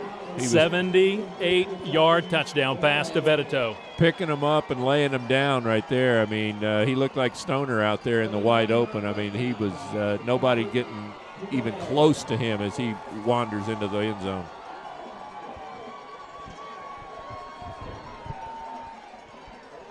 A LaSalle defense that had looked so good, especially in the pass defense, and then 2 times in a row just totally fell asleep and left receivers wide open. It looked like they were going to they were in position to knock that football away as the kick goes up and it is good. And they were in perfect position to knock that football away, but he just fought for it, came down with it, and took it into the end zone. Longest pass for Luke Calvert this season. That one for 78 yards. Center Grove in front, 14-10 over the LaSalle Lancers after trailing 10-zip. The Trojans have scored 14 unanswered points here in quarter number 2. 4:36 to play until halftime. And again, Veneto, a state champion, MIC champion in hurdles. And Ted, the way he runs, you can see why. He was picking them up and putting them down. Oh, he was. That was some pretty good There form was running. nobody gaining on him, I can tell you that. As he, from about the 30-yard line, he just ran away from him. I mean, he was gaining about 3 or 4 yards every 5. He was the class of the field in that race, but still a great throw by Luke to pick him out. And but still, it was a great catch. I mean, it wasn't just a catch, pass and catch type thing. He had to go up between 2 defenders, pick it out of there, and then fight his way into the open and get it into the end zone. Another $10 for the Tyler Jennikin Foundation to aid in the fight against cancer being donated by the Center Grove Gridiron Club. And the football to the 25-yard line. Perfect. Exactly what they wanted to do. The sophomore, Nathaniel Snyder. Nice sky kick. Last time they kind of coaxed us into kicking it all the way back there, and they returned it out to about the 40. That time we pooch kicked it, and he pooch kicked it perfectly. The guy backing up is the one who caught it, fell down, and they have to take over on their 25. So they've got a long way to go here with 4:29 left in the half.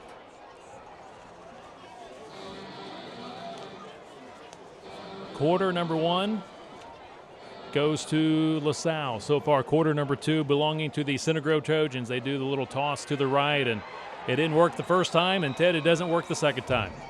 That did not fool the Trojan defense. The Trojan defense just playing with a lot more tenacity here in the second quarter. It's a totally different, football is an emotional game, and you have to play with tremendous amounts of emotion, especially on defense. I mean, you got to get yourself fired up to play and to hit people and to knock people down and do the thing. And we were not very emotional. We were not playing like it in the first quarter, but a much different defense here in the second quarter. 2 yards on the Run play for LaSalle, and now the quarterback is going to go down again. Dylan Dallas and Tyler Amaro together, they take him down. Second sack of the night on Watson. But credit the secondary. The Center Grove defense and the secondary did a great job covering up the receivers. They made Watson check off to his second receiver, and Ted, he just did not have time. Yeah, early in the game, he was just back there like a shooting gallery. I mean, he was just picking them off, just throwing wherever he wanted to, throwing to each receiver. I mean, taking his time. There was no pressure on him. Be sure and thank that official who made that blunderous call on the punt, because that play right there has turned this game around. 3rd and 21, a loss of 12 yards on the sack. They give credit to Tyler Amaro on that sack. Pass is complete to the 25-yard line, back to the original line of scrimmage, 10 yards shy of the first down. And once again, we'll see the sophomore punter for LaSalle. Center Grove should get this back in great field position. I mean, he's going to be kicking this from back around his own 15-yard line. Center Grove should get this between the 40 and 50-yard line, even if he hits a good one. Brock with the reception of 11 yards, well short of the first down. He was covered up by Keith Sears. Chrisman inside the 15. High punt, very beautiful punt. Ackerman calls for a fair catch at his own 34-yard line. Yeah, the good thing about the punt is how much air he puts under it. He allows his team to get down and cover it, and so it makes it very difficult to return. So that's always the best thing that a punter can do is the hang time. I mean, not only hitting it a long way, but the hang time, which prevents you returning the kick. Ted, Luke Calvert's grandparents, they're watching tonight from Barberville, Kentucky. So a hello to the Farmer family watching tonight from good old Barberville, Kentucky. And Ted, I hate to say it, but they are UK fans down there in Barberville, Kentucky. And, of course, you being a great and former IU basketball player. I don't have any problem with those people from Kentucky. Heck, I mean, they all root for Kentucky. It don't matter where you are. I guess there's a little group of them there around Louisville that actually root for the Cardinals, but it don't matter. Otherwise, it don't matter if you're in Paducah or if you're in the mines in the east part of Kentucky. They all root for the Wildcats. I hear they're supposed to be good this year. I saw they came out number 1 yesterday. Loss of yardage on the first down play for the Center Grove Trojans. A flag against Center Grove. It was holding, but the Lancers declined the holding call. The play will stand. I think we're having a helmet issue right here. I don't think he can get his helmet snapped. Center Grove losing 7 yards. Yeah, what happened was they lost 7 yards, and it was a holding call on Center Grove. They were holding in the backfield, but rather than take it back 10 more yards and it'd be first down and 27, they just said we'll take it second down and 17. So Center Grove has some work in front of them right here. 2nd and 16 for the Trojans from their own 29-yard line. Inside 2 minutes to play, second quarter. Center Grove in front, 14-10. Max Norris gets outside across the 40. They wrap him up just short of the 45. Best run of the night for the Rocket, Max Norris. He got it all the way out there, but only about a yard short of the first down, I think, by the time they... Yeah, he's only about a yard short. That's a heck of a run.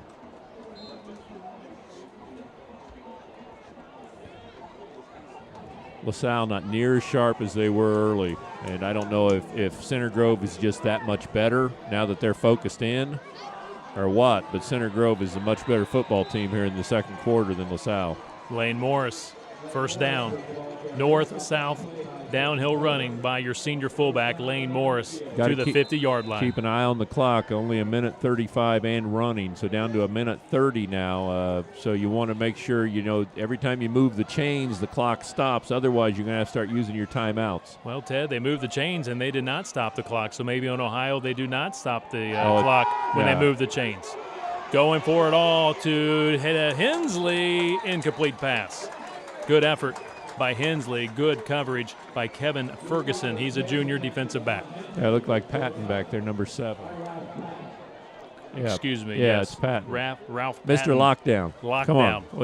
What you talking about? Anyway, it was a great play by Devin right there in that he went up at his highest point and tried to use his body to shield him, but Patton did a nice job of getting his hand in there and knocking it away. A minute 14 to play, second quarter. Counter crisscross, and LaSalle. Yeah, it didn't work. We're going to have to call a timeout. Was not fooled one bit. Loss of a yard. So it's third down and about 12.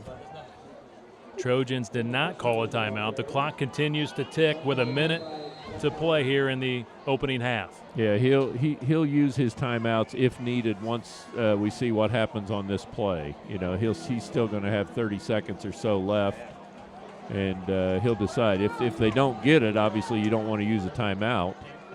If you do get it, you will. 3rd and 11. Calvert stands tall in the pocket, dumps it underneath to the freshman, Titus McCoy. He cuts it back. He gets a couple of blocks in the open field. He picks up the first down. Now the Trojans will call a clock timeout. Should stop. It does. Clock stops as the chains will move. 26 seconds to play. They shouldn't have to call a timeout. They They ought to be able to clock it here. I mean, I would probably go up and maybe throw it in, just down it. At the moment, they did not. Okay, clock starts again right now once the chains are moved. Did not call a timeout, so the clock rolls. 20 seconds to play. Calvert going for it all, looking for Hensley. Contact. Yep. Flag out. But remember, flag on the play. I mean, it's not a spot foul in high school. I mean, he did a nice job of the defender pushing him, so that'll be a 15-yard penalty at pass interference.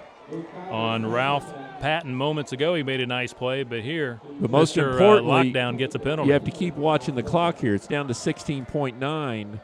You can't let that get away from him. Obviously, Eric will watch that over there, and he'll call the timeouts because they still have timeouts available. Trojans would need to get the ball at around the 25-yard line to get in field goal range, and right now the football's inside the 20, so they are in field goal range. Seth Northern on the season, 2 out of 3 on field goals. 16 seconds to play here in the first half. Trojans 14, Lancers 10. Calvert from the gun, looking right, throwing right, going to the end zone, picked off. He was looking for Hensley, and he's picked off. Picked off at about the 5-yard line. Wow. Let's give Patton credit. He's done a nice job back there. He's knocked the ball down 2 or 3 times. He just really he walked Calvert right into that one right there. I mean, he's backed up like he was going to go to the corner, and then he stepped right up in the throwing zone and just picked that one off.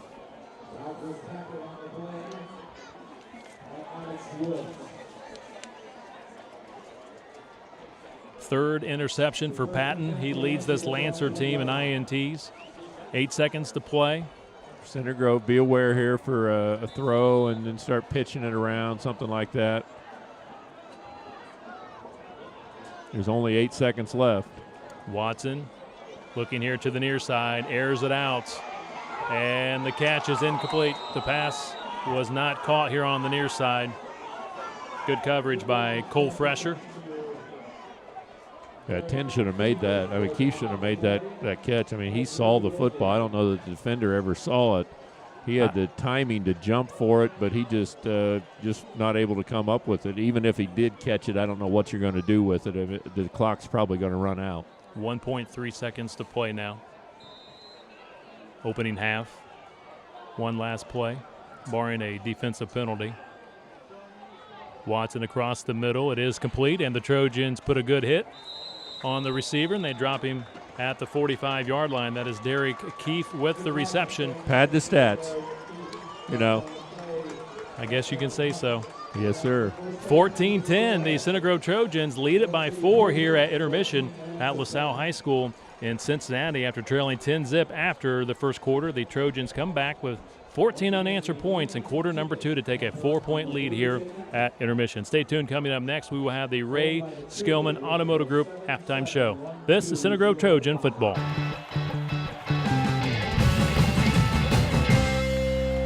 Our most successful tent sale ever has ended. At Ray Skillman, we've traded for a great selection of low-mileage, one-owner cars, trucks, and SUVs, domestics and imports. Go south and save thousands. Don't miss this opportunity to take advantage of these one-owner tent sale trade-ins. Only at Ray Skillman Buick GMC Truck and Southside Import, just 1/2 mile north of the Greenwood Park Mall on US 31 South. Hurry, the sale is on, and they won't last long. And Ray Skillman has over 1,200 other certified used cars to choose from. For just 2% of a typical school's budget, high school sports give us plenty of energy and excitement. For just 2%, they also give us young people whose leadership and commitment to excellence will pay big dividends in our community for years to come. 2%, that's one investment we can all feel good about. High school sports, pure spirit, pure sport, pure launching pad for life. Ray Skillman's got your truck, man. Big and little trucks, man. Integrated locations, man. Skillman's got your truck, man. He's got SUVs, crossovers, long bed, short bed, flat bed, dump cab, crew cab, in the cab, half ton, 3/4 ton, 1 ton, high cube van, cargo van, diesel engine, gas in stock. For custom in the color you want, man. Ray Skillman's got your truck, man. Big and little trucks, man. Integrated locations, man. Skillman's got your truck, man. Ray Skillman's got your truck, man.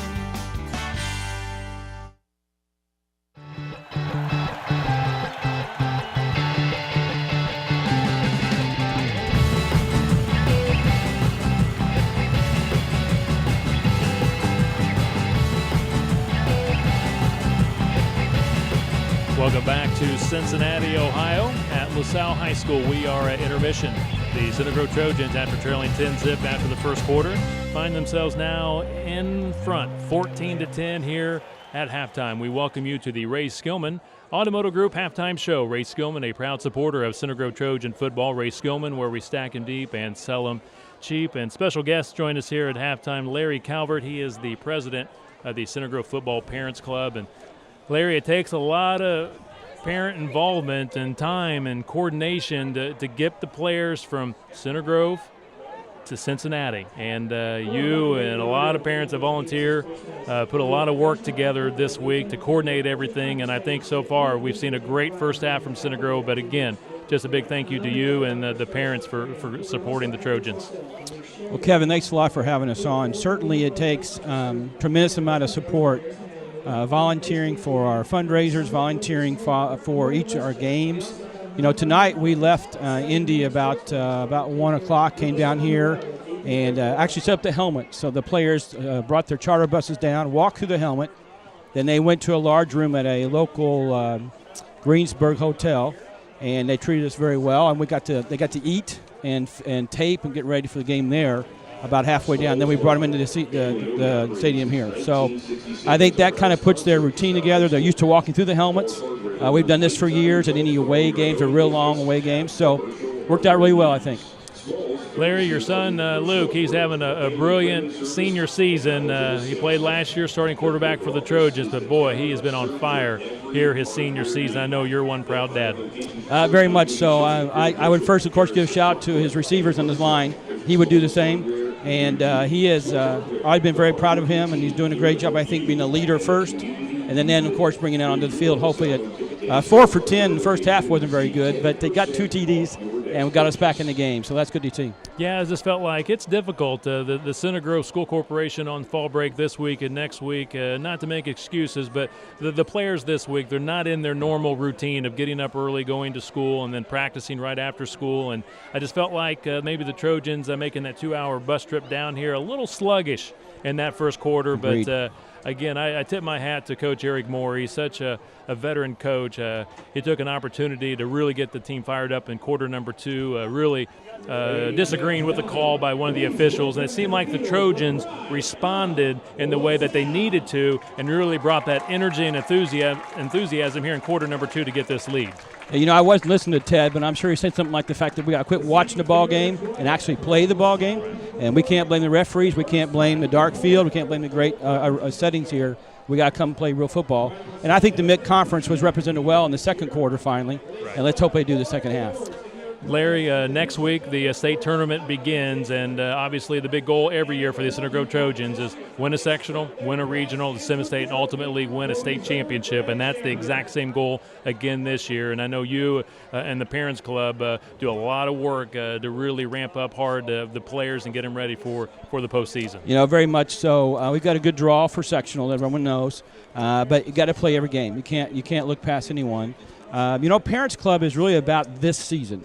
Each year we take care of this season from all the fundraising, taking care of all the players, and then we have the Gridiron Club helps capital programs, and Aaron Holtz will talk about that momentarily. But I will tell you that I think it's really special. These guys have been together since second grade. They've been running some version of the wing tee offense. Certainly Luke's been passing that long. They've been together like brothers, as they all say. And so I think they're ready for a deep run in the playoffs. A big event that the Center Grove Parent Club does every year. It's the 31st annual Center Grove Football Holiday Gift and Craft Fair, which will be Saturday, November the 2nd at Center Grove High School. And the doors will open at 8:30 in the morning. And right now, Larry, there's roughly 240 exhibitors for the craft fair, which will showcase holiday decor, handmade items, and many other gift options. And again, this is one of the biggest fundraisers for the Center Grove football program. It really is. I'm amazed. I just came out of a week at Gatlinburg, Tennessee, where we went through one of those. I escorted my wife through one, and ours is bigger than theirs. Let me tell you, this is a great fundraiser. It helps us offset the cost of the players to play, offset the cost of the food. We have them through summertime, through all the season. So it really is important, and I certainly encourage everyone to come out and support that. It's really neat. Again, that's coming up Saturday, November the 2nd at Center Grove High School. It's the 31st annual Center Grove Football Holiday Gift and Craft Fair. And Larry, before we let you go, I know your in-laws, we just did a shout-out. They're listening tonight from Barberville, Kentucky, the Farmer family, and I know they're very proud of Luke and what he's accomplished here this season and with the rest of the Center Grove Trojans. But again, it's been a special ride. MIC champs 2 years in a row, 5th time in school history being MIC champs. But I know this has been a special senior season. Thank you very much, Kevin. Again, appreciate all your efforts with Matt and Kyle and the gang to bring us online. I hear often when it's not working. I know immediately when there's a glitch in the internet, usually on their end, not yours, quite frankly. But it's really special. I don't know, 130 or so are online at a time, usually per game. 500. Okay, don't tell John's with that. But it has been really improved in the last couple of years. And two things everybody wants. Once they want instant replay, and everybody wants maybe an ID and password. So I'll have Papa Farmer send some money to help pay for all that stuff. And I know my mom and dad in Greenwood are home listening. So, again, thanks for all your efforts. You guys are here 2 hours before game time setting up. Got great, new 5 taking care of us. Kevin's taking care of us. So, from a Parents Club, I'll give you guys a shout-out back. But thanks very much for all your help. I appreciate it. All right, Larry Calvert from the Center Grove High School Football Parents Club. Thank you very much, Larry. Again, he's the president this year. We are at halftime. Center Grove in front, 14-10 over the LaSalle Lancers here in Cincinnati, Ohio. The final regular season game for the Center Grove Trojans before beginning state tournament play next Friday night back home at Ray Skillman Stadium against the New Albany Bulldogs. And now stepping up to the mic is Aaron Holt from the Center Grove Gridiron Club, president, and just to let all of our fans tuning in tonight, if it wasn't for Aaron and the Center Grove Gridiron Club, we would not be able to broadcast these games every Friday night to all the Trojan fans throughout the nation and throughout the world. And Aaron, to that, thank you very much. You guys do great work at the Gridiron Club, getting the sponsorship dollars so we can put on a great broadcast every Friday night. Well, we're happy to do it. Thanks for having me on, and a lot of the credit goes to guys that, don't have kids in the program anymore, but they're still coming around. In fact, they're here tonight, and that's the Adams family, the Llewellyns, the Dukes. I can go on and on, the Deedles. I mean, they're here tonight. They're still working, and because of them and what they started, it allows you and all of us to enjoy an unbelievable season, and even tonight it's an electric atmosphere, and I'm happy that people back home that couldn't make the trip can see it. Aaron, the Trojans, a little bit of a slow start tonight. We've seen this now 3 times this season. We saw a slow start against Lawrence North. Of course, the Trojans rallied to win big that night. A little bit of a slow start against Ben Davis. Did not rally and lost that football game against the Giants, but the Trojans really stepped it up here in quarter number 2. They did, and I think a little bit of that, there's 3 ways to look at it. I think part of that was just us being on fall break and kind of out of the custom of having a long travel, a little bit out of our original things, the way we do things around here. The Lancers came out. They have a lot to play for tonight, and I wouldn't normally say this, but for a while there I thought I was in a scene from the Remember the Titans when it was very one-sided. We had a battle through making our own plays and not worrying about the calls that were being made on the field. So I think they did a good job, and after that fiasco with the holding and the punt, quite frankly, I think it kind of woke them up a little bit, and hopefully they come out this second half and really take it to them and make a statement. Aaron, the Trojans last week secured the conference title with the win against North Central back at home, and from my last reports, I'm hearing that Carmel is winning big over Ben Davis, 24-7 last report. So it looks like Carmel might be on its way to share the title with the Center Grove Trojans. But I was talking to Ted early on in the broadcast, comparing this season back to 2008. In 2008, Center Grove played an Ohio team. Dayton Carroll beat them. The Trojans had one loss in the conference, won the conference title back in 08, and of course went on to win the state championship. So what I'm getting at is hopefully the Trojans can take care of this Ohio team tonight and make another run to a state championship this season. There's a lot of similarities between the two teams back in 2008 and then what we're seeing here tonight, and a lot of it goes to the leadership of the seniors that are out there on the field, and they've also had some underclassmen help them and step up, but there's some stability. These guys have played a lot of football throughout their younger years together as a team. They're unified, and I just think that helps them as they move through the season, be able to take on a really difficult schedule, and it's proven to be true here this season, and if we can finish it off tonight, it would be a fantastic way to go into the playoffs. Aaron, something that Larry alluded to with the Center Grove Football Parent Club, they pretty much take care of the needs of this season for the football players and this year's football team. Now, you as the president of the Center Grove Gridiron Club, you kind of look at the overall picture for Center Grove football, not only this season but for the future, and you're also involving ideas with the middle school programs and the Bantam program, the feeder program, if you will. You kind of look at the big picture. I know a lot of people hear about the Center Grove Gridiron Club but not always understanding exactly the role of the Gridiron Club. Explain the role for all of our viewers tonight. Yeah, the Parents Club is more for that team that year, even though we might do a few things here and there for the current season. Our view is more for the broader picture in the future, and no question, probably 85% is targeted towards the high school, but we're also focusing on the Bantam program and the middle schools and how we can improve. And there's a lot of things that we have to work on and still get better, and we need help. And so anybody out there listening, you know, we need people to step up and help us be creative in how we can make the environment better, but how we can become self-sufficient as a football program, not only on the high school level, but all the way through, and continue to the success that was really started when Coach Moore got here nearly 15 years ago. And we have ideas, but it's hard putting them together. And if we can become self-sufficient, it allows us to do some very, very special things. And, you know, this year has proven, as we've been getting more and more recognition, not only statewide but national, you know, a dream come true if we could be the one playing on ESPNU like Carmel and Pike were last week. And our support of our crowd and everything around there is so significant. It deserves, this product deserves to be seen more by people not only in the state of Indiana but in the Midwest and nationwide. Aaron, also something we've had the opportunity to do is become a great community event is the Middle School Central and North 7th and 8th grade football games. We've been able to broadcast those games the last now 3 years, and we did it again this year, you and I doing the games. And again, that draws about a couple thousand fans.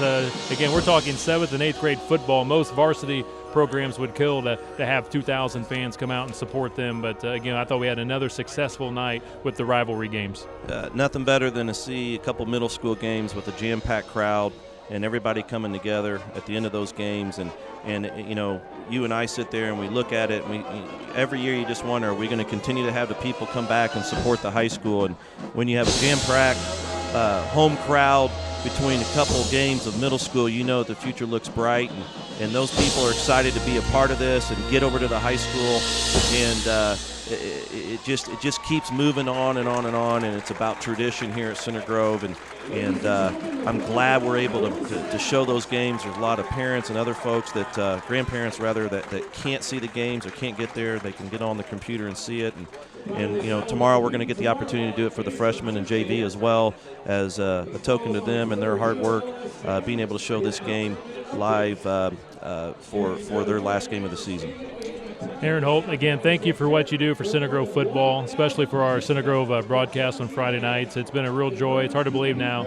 I've been a part of this since 2008, and I think it's become part of the tradition, and it's just great to be able to do this every Friday night. But again, big thank you to you and your Gridiron board for everything you guys do for Center Grove football. Well, you guys do a great job, you and Ted and Rick Embry, who's normally here, and Matt Murray on the video, and it's such an exciting thing that we're able to be able to put on, and the way you guys do it, it's very, very professional.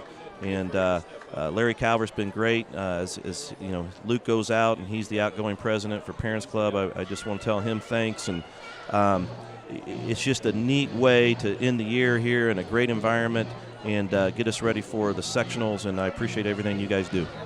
All right, Aaron Holt, president of the Center Grove Gridiron Club, kind enough to join us here at halftime on the Ray Skillman Automotive Group halftime show. The Center Grove Trojans lead it 14-10 over the LaSalle Lancers. And again, we appreciate Larry Calvert and Aaron Holt for taking some time to join us here at intermission. The Trojans trailed 10-zip after the first quarter, but in quarter number 2, really got the offense humming, put up a couple of scores to take the lead by 4 here at halftime. Some big plays from senior quarterback Luke Calvert. A 66-yard touchdown pass to Logan Hudson, and then he followed that up with a 78-yard touchdown pass to senior Justin Vedeto, and the touchdown to Vedeto put Center Grove in front 14-10. Looking at some of the halftime statistics, Center Grove total yards 223 yards to LaSalle's 135. Not so many yards on the ground for the Center Grove Trojans. They had 57, but they did limit LaSalle to only 3 yards on the ground. The Trojans very effective, though, with the passing game. 166 yards for Calvert, and Watson, their sophomore quarterback, had 132 yards of passing here in the first half. And Ted Kitchell now rejoins us. Ted, looking at the statistics, again, big plays for the Center Grove Trojans. They're normally kind of that grinded out, long type drives, but here in the first half, it's 2 big plays to Hudson, 66-yard touchdown pass, and the other touchdown pass to Vedeto for 78 yards. Just a total change of your mental approach, the way that you're approaching things. I mean, you talked about 167 yards passing. I mean, that was all in the second quarter. I mean, let's be truthful. In the first quarter, this was a team that wasn't ready to play. They were not playing with much emotion, and we're thankful to only be down 10-0. So all of a sudden, things changed. Some of our leaders, got them in a mode that they were better suited for, and the offense picked things up. Defense really picked things up, led by Dylan Dallas and Ackerman. And it was a different Center Grove team in the second quarter. The Center Grove team that you and I are used to watching, and I'm sure the Center Grove team that Eric Moore expects to watch on a nightly basis. Halftime score, Carmel leading Ben Davis 24-7. Again, whoever wins that ball game will share the MIC championship with the Center Grove Trojans. Center Grove has concluded its halftime warm-ups as they now head over to their sideline on the far side of the field. The LaSalle Lancers continue to warm up here on the other end of the field. We're about a minute or so from the start of quarter number 3 here in Cincinnati. Center Grove will begin sectional play next Friday night at home against New Albany. 7 o'clock kickoff time. Our pregame show will begin at 6:30, and Coach Eric Moore faced the New Albany Bulldogs back in 2002 in the regional championship, and the Trojans won big back in 2002, and Ted, the only scouting report up to this point on New Albany, what I have heard, is they have a very good running back, but obviously they do not play the competition that Center Grove does in the MIC. No, there's no question about that. And I'm, one of the first guys to point that out. I just, I see these scores from all over the state. I see Penn, playing great up on the north, and I see somebody in Evansville, Castle, maybe playing good, or we see New Albany. But if you stick those guys in the MIC conference, they'd find the going a little bit more difficult. So in most cases, not always, in most cases when Center Grove goes on the road, when they go south, when we've had to go south and play, whether it be in Bedford or New Albany or Evansville, they've had a tremendous amount of success just because Center Grove is a better football team than a majority of the teams down there on the south. They would much rather go play one of those teams than have to go up against Warren Central again or Carmel or one of those teams in the mix. That concludes the Ray Skillman Automotive Group halftime show. Ray Skillman, where we stack them deep and sell them cheap. Now they put up a couple of more minutes on the clock for some additional warm-up time. Again, temperatures in the 50s here at LaSalle High School. I'm just glad we're under roof. I'm so happy. Because last night you sent me a note and said we might be on top of the press box, and all I could think about was the 6'8", former Indiana basketball player falling off the press box, killing himself. So I was so excited when I got here tonight and actually had a chair and there was a roof over my head. That's always a good thing. Oh, very good. When we got here early, we did go up there to the very top. They have a tower above the press box. It's scaffolding is what it is. Oh, boy. And not very sturdy. Oh, boy. And no chairs, no tables, but thankfully we did find space here inside the press box, and we do thank the LaSalle administration for allowing us to broadcast here in the comfy confines of the press box. Well, you guys have done a great job. You've given us plenty of space, and this is really actually a really neat place kind of down here in a bowl, and they have plenty of room for the kids to play on the ends, and their fans, they have good fans, and Center Grove, a lot of Center Grove people driving down here from the south side, so it's great to see them, and most importantly, it's great to see Center Grove playing the type of football that we're used to watching them play. Let's hope that they've got 2 more quarters of that in them here in the second half. Ted, when you think of Cincinnati, some things come to mind. Cincinnati Reds baseball, the Big Red Machine. Cincinnati Bengals, they were pretty darn good back in the 80s. The Bearcats, of course, the Big O back in the day. Skyline Chili.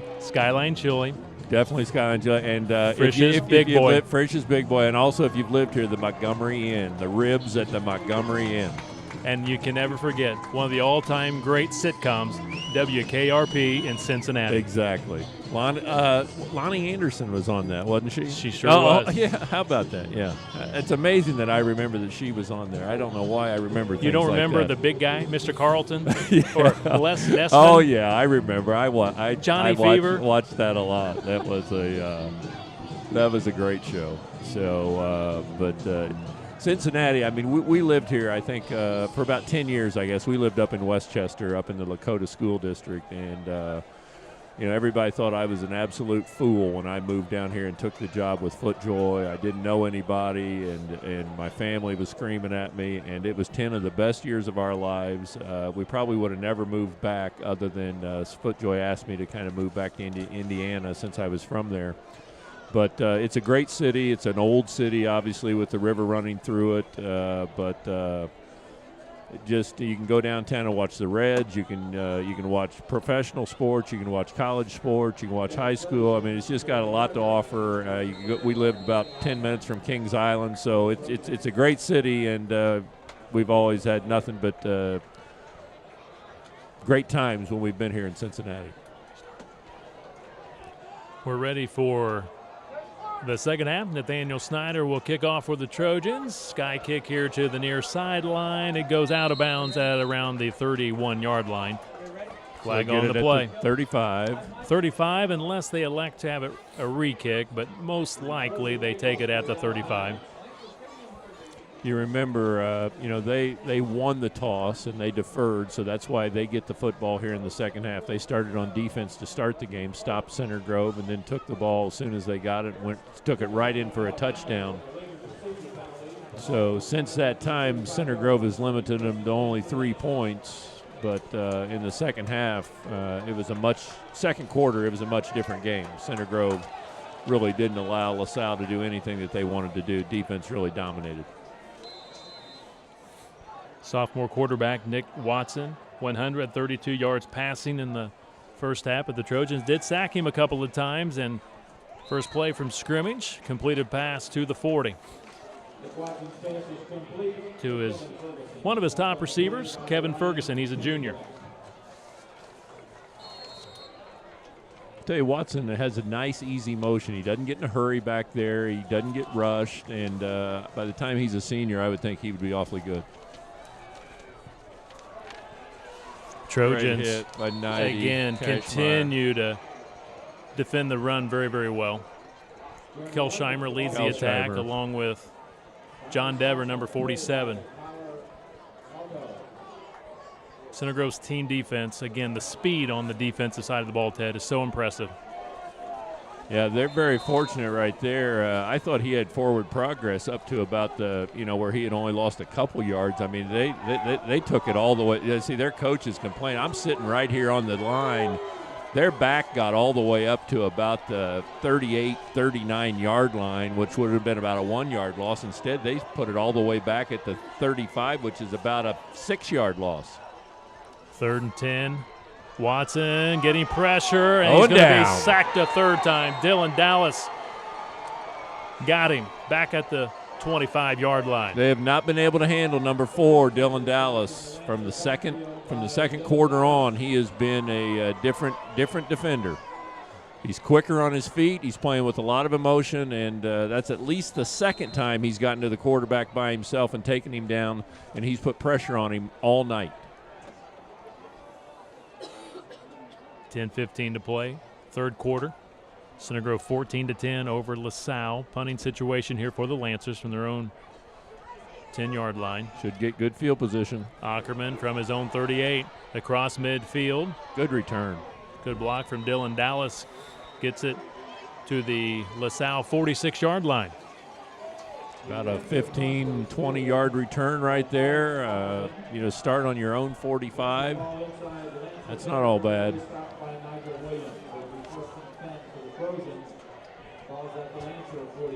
Again, I think it's important for Luke to get this team in a rhythm. When this offense runs best is when it's really in a nice rhythm, getting in and out of the huddle, calling the plays, doing the things that they need to do and what they do best, whether it's run, pass.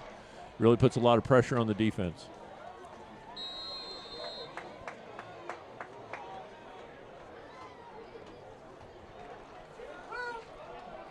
Max Norris on first down. Gone.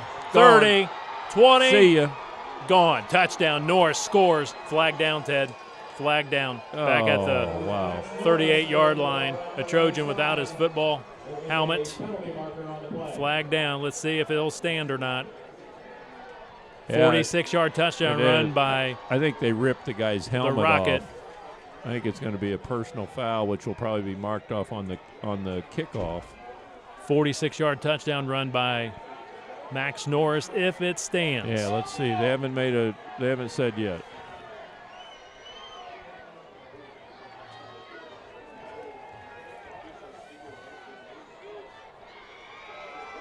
Luke is celebrating, though, and I would think that if anybody knows, he knows. I mean, he's the quarterback, so I think this is going to be a personal foul and sportsmanlike conduct, and we'll be able to kick off from probably about our own 45.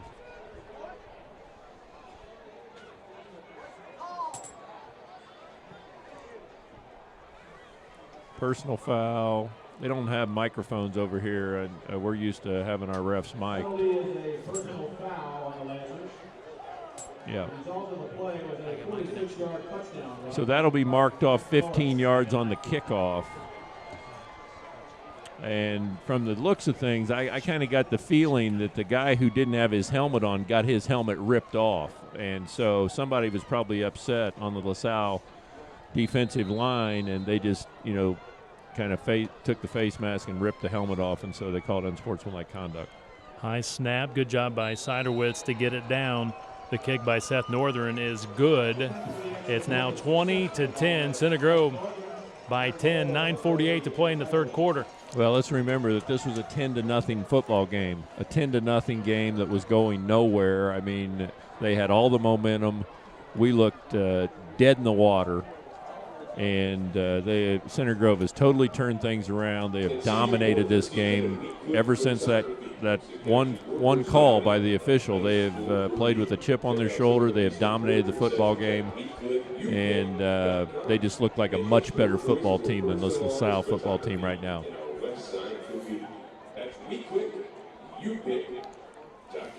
I would think we'll probably kick this off from the 45-yard line. So we should easily kick this into the end zone unless we decide this would be the perfect place to pooch kick. Pooch kick it down there about the 10-yard line, 5-yard line, because you're going to be able to cover it so quickly because of the 15-yard penalty. You could even think about onside kicking it. If you onside kick it and don't get it, they're still only going to get it about the 30 or 35-yard line.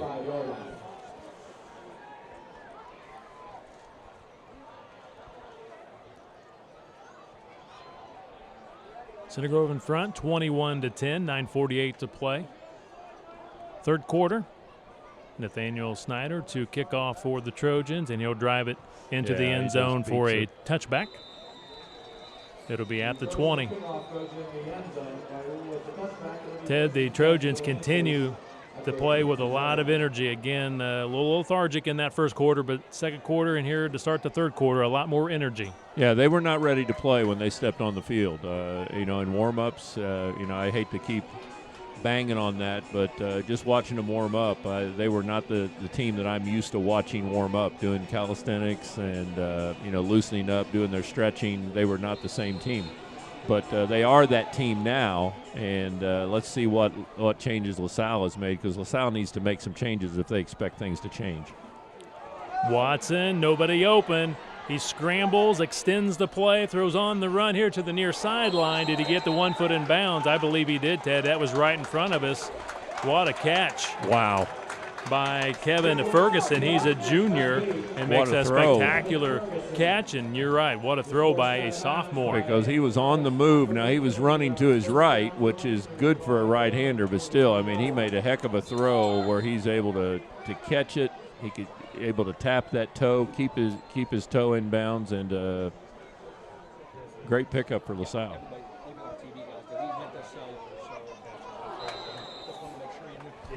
We lost our internet connection for just a moment. We do apologize. Technology is great when it's working, but sometimes it does go south on you, and we did lose our connection momentarily. And while you were gone, Max the Rocket Norris scored on a 46-yard touchdown run, putting the score now 21-10. Center Grove leads it by 11. We're now in the third quarter, 9 minutes, 34 seconds remaining. LaSalle with the football, 2nd and 10 from its own 43-yard line. Again, the Center Grove Trojans lead it 21-10. 9.5 minutes to play here in the third quarter. An incomplete pass by Watson. The Trojans, again, were able to spring Max Norris to the edge. Pretty much broke maybe one tackle and went the distance, 46 yards. Yeah, I'd say he broke one tackle, but he got out around the edge, and then his speed. There was nobody even close to him. He just ran away from the pack right there, and the Center Grove team has just run away from this LaSalle team from the second quarter on. Right at the sticks. Wow. He makes the catch for the first down. Another impressive play by Kevin Ferguson. And again, a great throw by Watson. Just a good throw and catch right there. There just was not much room there. That was very well defended by Center Grove. Ferguson, 352 yards receiving coming into tonight's game. Watson has time. Now here comes Dallas. Now being chased by Dever. Throws on the run. He's got a man. It's complete inside the 20. Another impressive throw and catch for LaSalle. Well, I mean, this is all number 17 right here. I mean, he's doing it on his own. Nick Watson, only a sophomore, but as I said in the first half, he doesn't seem to get too rushed. He has a lot of confidence in what he's doing. He doesn't get too rushed. They've pushed him out of the pocket the last 2 times, but he's been very effective throwing on the run. 9 minutes to play, third quarter, 21-10 Trojans. Watson firing and completing to the sideline. And that's the play right there when you go down to Keefe right there, who's about 6'5", 6'6". I just don't see any way of stopping that. They threw it up high, and we just don't have a defensive back that can defend that.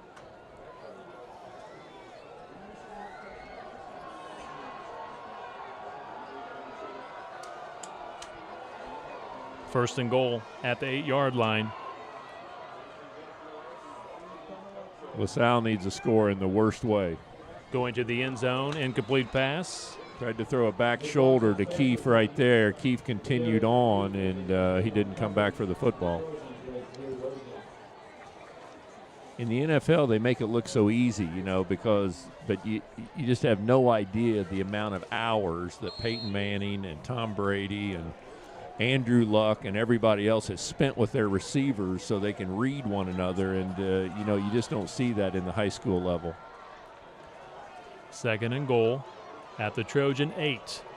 Inside 9 minutes to play, third quarter. Watson's got a man in the flat wide open. They chop him down at the 1-yard line, and now they're going to say he got in. Wow. Ryan Pendergraft made the tackle, and they're going to give him the touchdown. Well, let's wait for the replay and make sure that he got. Oh, that's right. We don't have replay. So that looked like that he cut him down at the 1-yard line. But the official was right there on top of it. So let's give him the benefit of the doubt and say that he's right. That was a score LaSalle dearly needed right there to stay in this football game. Center Grove had outscored them 21-0, and it was very important for them to get back on the scoreboard. Rumke with the PAT kick is good. Touchdown pass from Watson to Ferguson from 8 yards out. And with the PAT kick, it's now a 21-17 ball game. Center Grove in front by 4 with 8:45 to play here in the third quarter. We talked a lot about this, and we don't know a lot about this LaSalle team. But they just seem to be, from first look in watching them, a very talented team. But like you mentioned, they're a young team, and they tend to make mistakes at times, and they get a little unfocused at times. They seemed like they came out of the blocks tonight very focused on what they needed to do. This was a very important game to get them into the playoffs, and they needed to do whatever they needed to do to get in. And it looked like the first quarter that, that was the team we were going to watch all night. Well, from this, the second quarter, it was a totally different team, a team that didn't move the chains. Center Grove really started dominating. So we'll see if this team is able to continue its good play here in the third quarter. Rumpke's kick rolls into the end zone for a touchback. Quarter number 3 tonight being presented by Pointer Sheet Metal. When you need to be confident that your project will be handled on time, on budget, and with the quality your standards demand, put Pointer's professionals to work. Pointer Sheet Metal is Indiana's most respected full-service sheet metal and custom metal crafter by bringing deep experience, solid expertise, and dependable performance to projects of all sizes. No job is too large or too small for Pointer's professionals. For more information, go online at pointersheetmetal.com. Right here is a lot of times where Eric Moore might try to pop one long. He'd try to fake it into the middle and get one of his receivers going long here. Freshman Nope. fullback Titus McCoy to the 25, pick up a 5 yards. So important to this offense. If you can get 4, 5, 6 yards on the first carry, and all of a sudden now you put yourself in a 2nd down and 5 situation, it just opens up the playbook and makes it so much more difficult to game plan for Center Grove when it's 2nd and 5. Getting outside is the Rocket. He's gone again. Not going to catch him. Just sit back and watch him run. No Touchdown, flags. Max Norris. Oh my, his second score of the second half. Yeah, they're doing a nice job. The offensive line, let's give them some kudos. I mean, they're doing a nice job of blocking out there, giving them a chance to get that edge. And 75-yard touchdown run for the Rockets. Wow, that was quick. 27-17, Center Grove by 10. 8 minutes to play in the third. Seth Northern. Yeah, LaSalle has not shown that they can stop Center Grove ever since Center Grove got focused on what they're doing offensively. Kicks up and good. By Seth Northern, PAT is good. Let's ring the bell, Ted.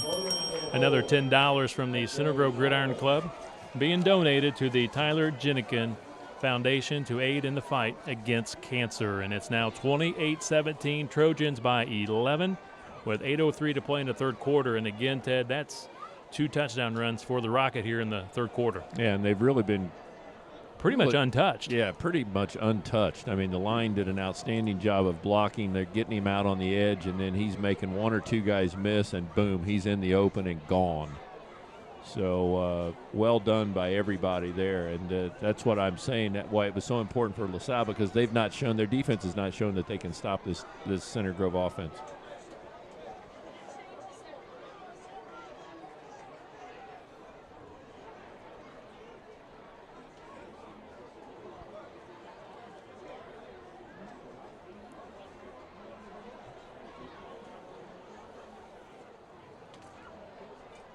Center Grove in quarter number 2, and now here in quarter number 3. Very impressive. Again, a flat start in the first quarter. Got down 10-0. And then outscored LaSalle 14-zip in quarter 2 to take a 14-10 halftime lead. And here in quarter 3, it's 14 points for the Trojans and 7 for LaSalle. Kick taken from the 24-yard line. Lancers get outside, and they trip him up at the 45. Ryan Pendergraft was able to trip him up. Otherwise, he may have gone for the touchdown. That is Jeremy Larkin. He does have a return this year on a kickoff for a touchdown of 90 yards. Yeah, he just kind of glides. I mean, he catches it, and you don't think he's running that fast until he's run by everybody. Thank God Pendergraft was back there to take him down. But once again, LaSalle, they're going to start in great field position, and they've turned into a team that looks like they're going to throw it about 80% of the time now. Ball at the Trojan 42. Watson, the sophomore quarterback, rolling and firing, and did he catch it or not? If he did, that's just a heck of a catch. Keegan McFatridge on the coverage, the senior linebacker. He felt like he did not have his foot in bounds, but they're going to give it to him. That is Kevin Ferguson with the reception. Ted, that's impressive. Well, it's very impressive to catch and to keep his feet down. I mean, I don't think the officials, neither one of them was close enough to really have a very good look whether he did or not. But it's a heck of an effort, and I really appreciate what Moore has done here, Nate Moore, and he started rolling his quarterback out. Touchdown LaSalle. But 22-yard touchdown pass. Yeah, he started rolling his quarterback out to get him away from pressure and giving him a chance to throw the football. And because of it, they've had some success, and they've just scored their second touchdown. This is a team that averages about 37 points a game. So they're a team that can put points on the board. The only thing is they've not been able to stop every team. The better teams have gotten the best of them. St. X, Moeller, Fort Wayne Dwenger. So right now it's just looks like that one's blocked. Great job by the Trojans. I think that was Alex Ackerman that got in there and blocked it. So the score remains 28-23. Center Grove by 5. 7 minutes, 42 seconds to play here in the third quarter. Ackerman gets credit for the block. Yeah, I mean, neither defense really stepping up and taking away things. I mean, they made adjustments at halftime. Obviously, the adjustments have helped the offense, but the defense has not made their adjustments work. So both teams need to improve the defensive play. The touchdown pass from Nick Watson to Kevin Ferguson, 23 yards. All of a sudden, Ted, a lot of excitement here in quarter number 3, a lot of offense, And you're right, not much defense. Well, LaSalle's very exciting to watch. I mean, they got big receivers. They got a young kid back there who can really throw the football, and we're going to get a return right here. Logan Hudson from the 5. The senior tries to bounce it outside. He's wrestled to the turf at the 25-yard line. A 20-yard return for Hudson. It's been a lot of Max Norris here in the third quarter for the Trojans. Again, a 46-yard touchdown run, and just moments ago he broke one for 75 yards. I would guess that it might not be the first time, but in the first 2 or 3 times you're going to see that same play run again, and we're going to see if they can stop it. If they haven't made the adjustments, I mean, he's going to go around the right end and go in for another touchdown for about 80 yards. So Max Norris, 10 touchdowns on the season, rushing. That leads Center Grove. Luke Calvert, play action, rolls. Oh, man, the guy was open wide. Now long. he's running the football to the 30-yard line, picks up 5 yards. Max Norris had come out of the backfield. If Luke would have looked up and laid it out there, I think that he was wide open. But still a good pickup by Luke. I mean, that's, again, here we are at 2nd down and 4. And Eric Moore would take that every time after first down, put his team in a 2nd down and 4 situation. 7 minutes to play in the third. Trojans by 5 points, 28-23. Titus McCoy, a couple of yards short of a first down. You know what? He's an impressive runner, though. He is not a very big. He's just not a very big body to be playing fullback, and he runs hard. He's a determined young kid, and he gets a lot of very, very important yards. I mean, that's an important position in there. Lane's still healing, and the more carries that he can give us until Lane, that's really big at this point in time. 3rd and 2. Calvert, hard count, trying to get LaSalle to jump, but what happened? Center Grove jumps. So now what was 3rd and 2 will be 3rd and 7. He tried that hard signal count. You could hear him from here in the press box. Playbook's a little smaller at 3rd and 7 than it is at 3rd and 2. 3rd and 2, you have a lot of options. Defense has to think about a lot of things going on. At 3rd and 7, a few of those cut down. Logan Hudson could not get the edge. First time we'll see the punting unit here in the second half for Center Grove.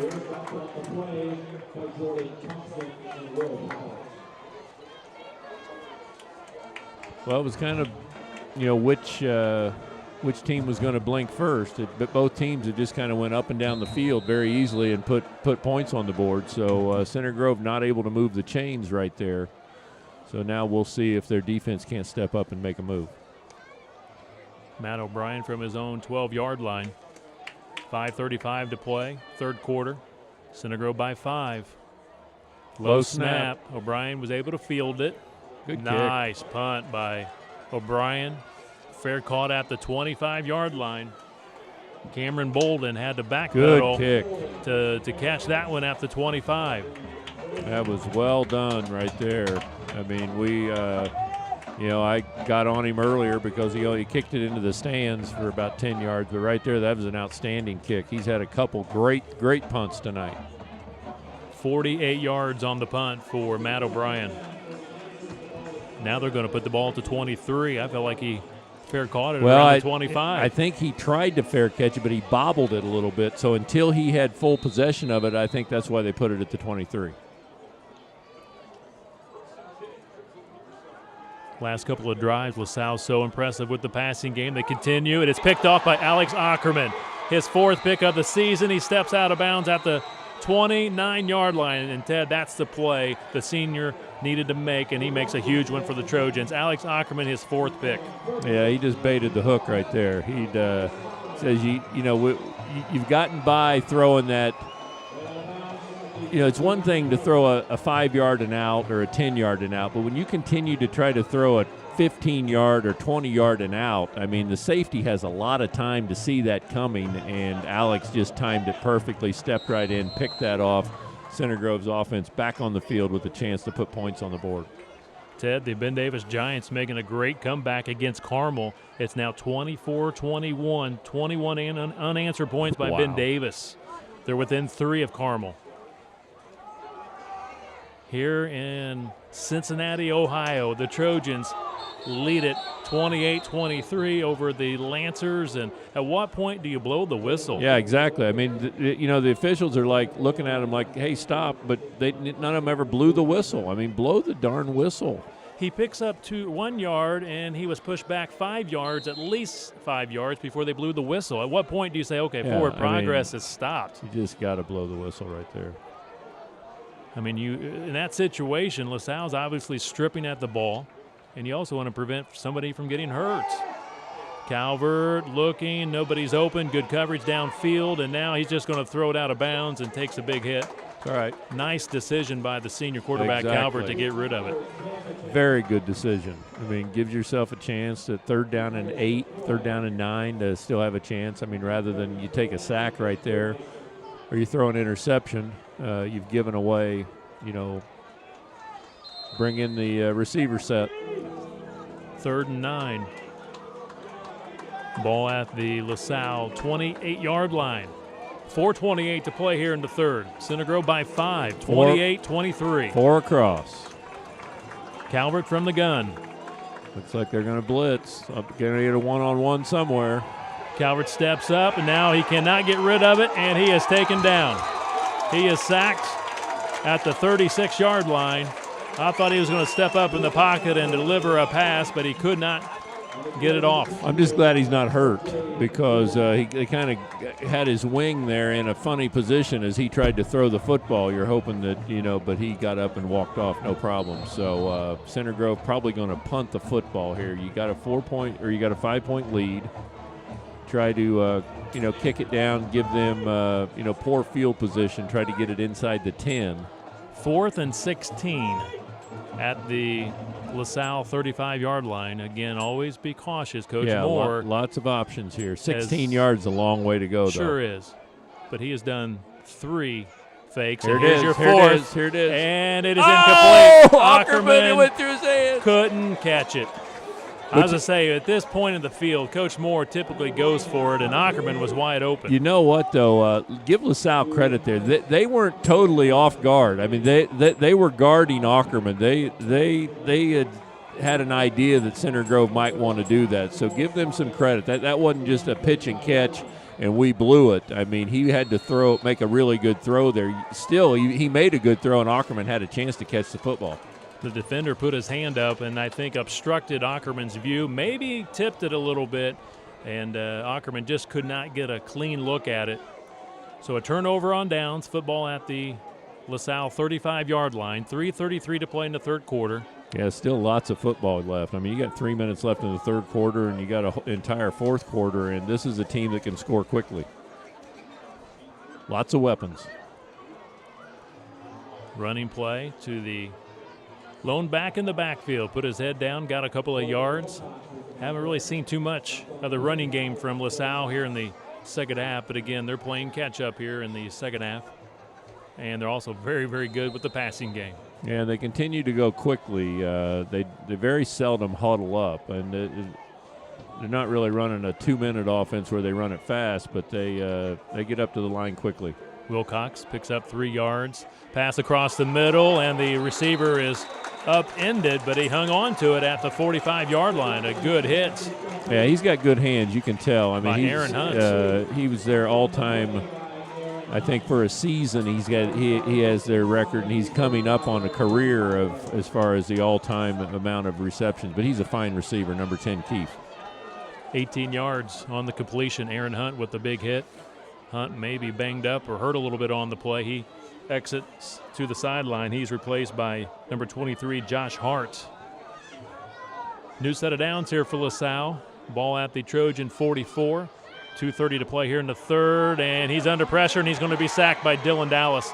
2nd sack of the night for Dylan Dallas, his 8th of the season. Yeah, they had started rolling him out because of the pressure Dallas continues to put on him. They've not been able to handle Dylan Dallas in the middle of the line, and he just continues to put pressure on Watson, their quarterback, and that time they didn't roll him out, and Dylan caught him again.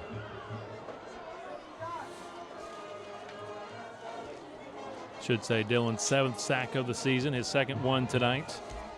At least 2 tonight, and he's put pressure on 2 or 3 other times. I mean, he's been a one-man wrecking crew in there in the middle of that line. I mean, he's not playing defense. I mean, he's playing right over the nose tackle, and they still can't stop him. I mean, they're putting a couple guys on. It looks like LaSalle jumped. Delay of game against LaSalle. And Ted, after leading 24-zip, the Carmel Greyhounds now trail 28-24 to Ben Davis. 28 unanswered points. How bad does Ben Davis want to share the MIC title with the Center Grove Trojans? And Ted, I think it'd be great to see Ben Davis and Center Grove in the Semi-State in the Final Four. The only loss the Trojans had this season was to Ben Davis, a chance to avenge the loss. I didn't get a chance to watch the game because I was at the Hall of Fame banquet that night at IU, but there were a lot of people that were very impressed with Ben Davis and the things that they were able to do there at Center Grove. On 2nd and 24, pass incomplete to that far sideline. So now you got 3rd and 24. So your options are here. You're trying to pick up about 10 or 12 yards here to give yourself a chance. So Center Grove really needs to be heads up for some type of a screen pass, even a run. Be heads up as far as what's going on here. 3rd down, needing 24 yards to go across the middle. The ball is tipped by Kelsheimer. Linebacker tipped it. 4th and 24. Got a punt. Big play by the senior linebacker. Ted, when you're on the road against a great team, you need great senior leaderships, and Coach Moore has 30-some seniors playing this year, and, man, they're really stepping up, making some plays tonight. Well, that's if you're going to win a state championship, you need to have great senior leadership. I mean, it's not to say that freshmen and sophomores can't get it done, but the seniors – are going to give you better leadership. And when you go on the road like tonight, you expect it from them. Low line drive. Yeah, spiraling, but low line drive. Fair caught at the 20. It's a good kick. I mean, he probably a 40-yarder. 39-yard punt for the sophomore, Drew Chrisman. 90 seconds remaining, 3rd quarter. 28 for the Trojans, 23 for the Lancers. It's been a great one tonight here in Cincinnati. A lot of fireworks here in quarter number 3. If you like offense, we've seen a lot of it. For the Trojans, it's been Max Norris, a 75-yard touchdown run and a 46-yard touchdown run for the Rocket. And a couple of passing touchdowns for LaSalle. And here comes the Rocket again, close to a 1st down. Ted, Max not able to play against Ben Davis due to injury. Last week's played a couple of downs, ran it a few times against North Central, but in talking to Coach Eric Moore, he said he got a full week of practice this week in preparation for tonight's game, and it's showing because he's running like he did against Carmel in week 3. Yeah, he's very dominant. He adds another dimension to this team. I mean, obviously, when they spread it out and throw the football, that's one thing the teams have to game plan. But when all of a sudden you have to game plan for his speed, I'm not sure that you can game plan for somebody's speed like that.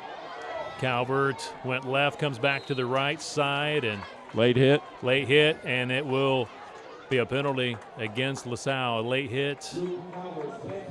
Looks like it. There's a flag in the backfield, unless it's holding. I think it's a late hit. But it's an incomplete pass. I believe the intended receiver was holding. Cameron Tidd, the tight end, and it will be holding against the Center Grove Trojans. I thought the holding might have occurred well after the pass had already been made down the field, not really relevant to the play.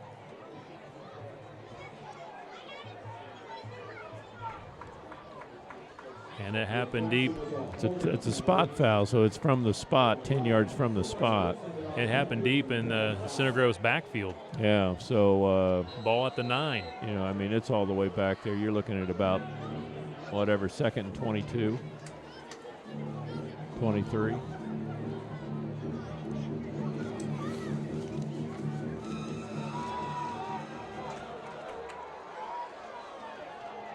Don't make a mistake here. I mean, be Second. solid with what you're doing. 2nd and 20. Here comes the Rocket. Getting outside. He stays on his feet. He's got the first down. He cuts it back. He may go again. It's a foot race. They've got an angle on him. He's getting some blocks down the field. He's inside the 30 to the 28-yard line. Oh, my. Another outstanding run by Max the Rocket Norris. And he's a little gimpy getting up. I think he's tired. I think he's tired. He was tired right there. I mean, he ran up he ran from the right side of the field all the way over here to the left side of the field. And Patton, number 7, was smart enough to take a good angle on him because he knew he wasn't fast enough to catch him, but he took a good angle on him, cut him off, and then he got a little help. I believe that goes for 62 yards for the Rocket. They go to Lane Morris, the fullback. He's inside the 25-yard line. They give him 63 yards on the carry for Max Norris. And even though Max gets 63 yards, that 5-yard run right there by Lane Morris is just so important to this offense as far as getting them in a position where they can continue to move those chains as the third quarter ends. The Center Grove Trojans in front by 5 here in Cincinnati, 28-23 over the LaSalle Lancers. We'll take a break. This is Center Grove Trojan football.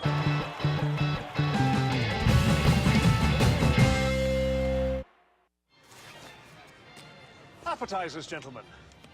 I'll start with the steak tartare. And you, sir? I'll have the same. But hold the tartar sauce.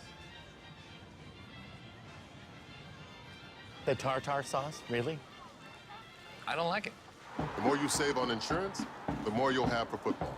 Drivers who switch their home and auto to Allstate saved an average of $503 a year. Are you in good hands? Ooh, creamy brulee.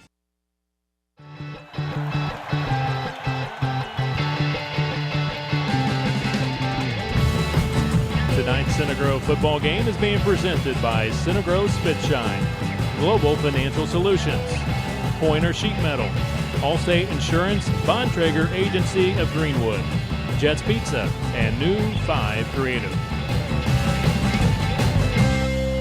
Our fourth quarter being presented by Allstate Insurance, Bontrager Agency of Greenwood. And Ted, we've got a great one here in Cincinnati. The Trojans in front 28-23 over the Lancers. It's been great football, great, exciting football from both sides. Trojans on 2nd and 6. Still up. Begin the He's still fourth quarter, moving the pile, very close to a first down, going to be about a yard short. Ball to the 20.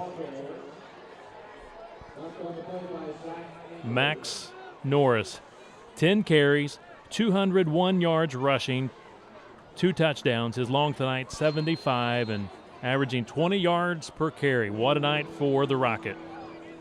What a night. And it's still not over. We still got a quarter to go. But you see what happens when Luke Calvert, in the second quarter when they opened it up with the pass. Now all of a sudden they got to guard the pass. Now all of a sudden the run becomes available. First down. Lane Morris picks up the first down. It was 3rd and 2. He's inside the 15 down to the 14-yard line. That's why it's so important to have a mix of both. I mean, in the second quarter, we toasted them pretty good with the long pass, and we were able to really spread them out. Well, then it really hurts them defensively when they start worrying about the pass, and then Max Norris starts running by him. 1st and 10 at the LaSalle 13. Inside handoff. Titus McCoy inside the 10. Justin Bettito back in the second quarter had a catch for 78 yards. It went for a touchdown. Logan Hudson had a touchdown reception of 67 yards in quarter 2. And here in the second half, it's a lot of Max Norris. Again, a couple of touchdown runs for the Rocket. 10:30 left to play in tonight's ball game. Trojans threatening at the LaSalle 9-yard line. 2nd and 6. End around. Calvin Dackett's first run of the night. And he takes a big hit on the edge. Big hit. I don't know where he came from, but Calvin did not see him coming. He knocked him off his pins right there. Johnny McAnally. He's a junior defensive back. Need to get 7 right here. You don't want to have to settle for, I would say they're obviously in 4-down territory, but you really not want to have to kick a field goal, although a field goal will put you up by 8. 3rd and 4. Devin Hensley splits out here to the right side. The handoff goes to the freshman Titus McCoy. Holding. Flag down. He's got the first down, but a flag. Definitely going to be a holding call. Usually in the vicinity of holding. The line judge standing behind the linebacker is the one who threw it. Holding against the Trojans. Yeah, no doubt. Negates the first down run by Titus McCoy. I didn't see the hold, but you just know when that guy throws it and he throws it in that direction that it's going to be a hold. And we want to make a quick correction for Dylan Dallas tonight. He does have 3 sacks. I thought he did. I second-guessed myself. I knew he had at least 2, but he does have 3 tonight and now 8 for the season. I thought I'd seen number 4 on top of that quarterback 3 times tonight. I knew one time it was down on the this end of the field and twice down here on this end of the field. So I did get a degree from IU. 1 and 2, that's 3. So yeah, that's 3 sacks. And also Tyler Amaro with a sack tonight for the Trojans. 3rd and 14, the call for Coach Moore and the Trojans. Play action. Calvert going to the end zone, and it is picked off. A flag down, though. Flag down. It's going to be interference against LaSalle. The receiver was knocked off his route. It will go against LaSalle. And, Ted, if it's a 15-yard penalty, it will be a Trojan first down. Yeah, it'll be a half. Well, it's an automatic first down. It'll be a half the distance to the goal and an automatic first if that's what the call is. Again, they did signal it is against LaSalle unless the other referee the other official talks him out of it. At the moment, they pointed, it is against LaSalle.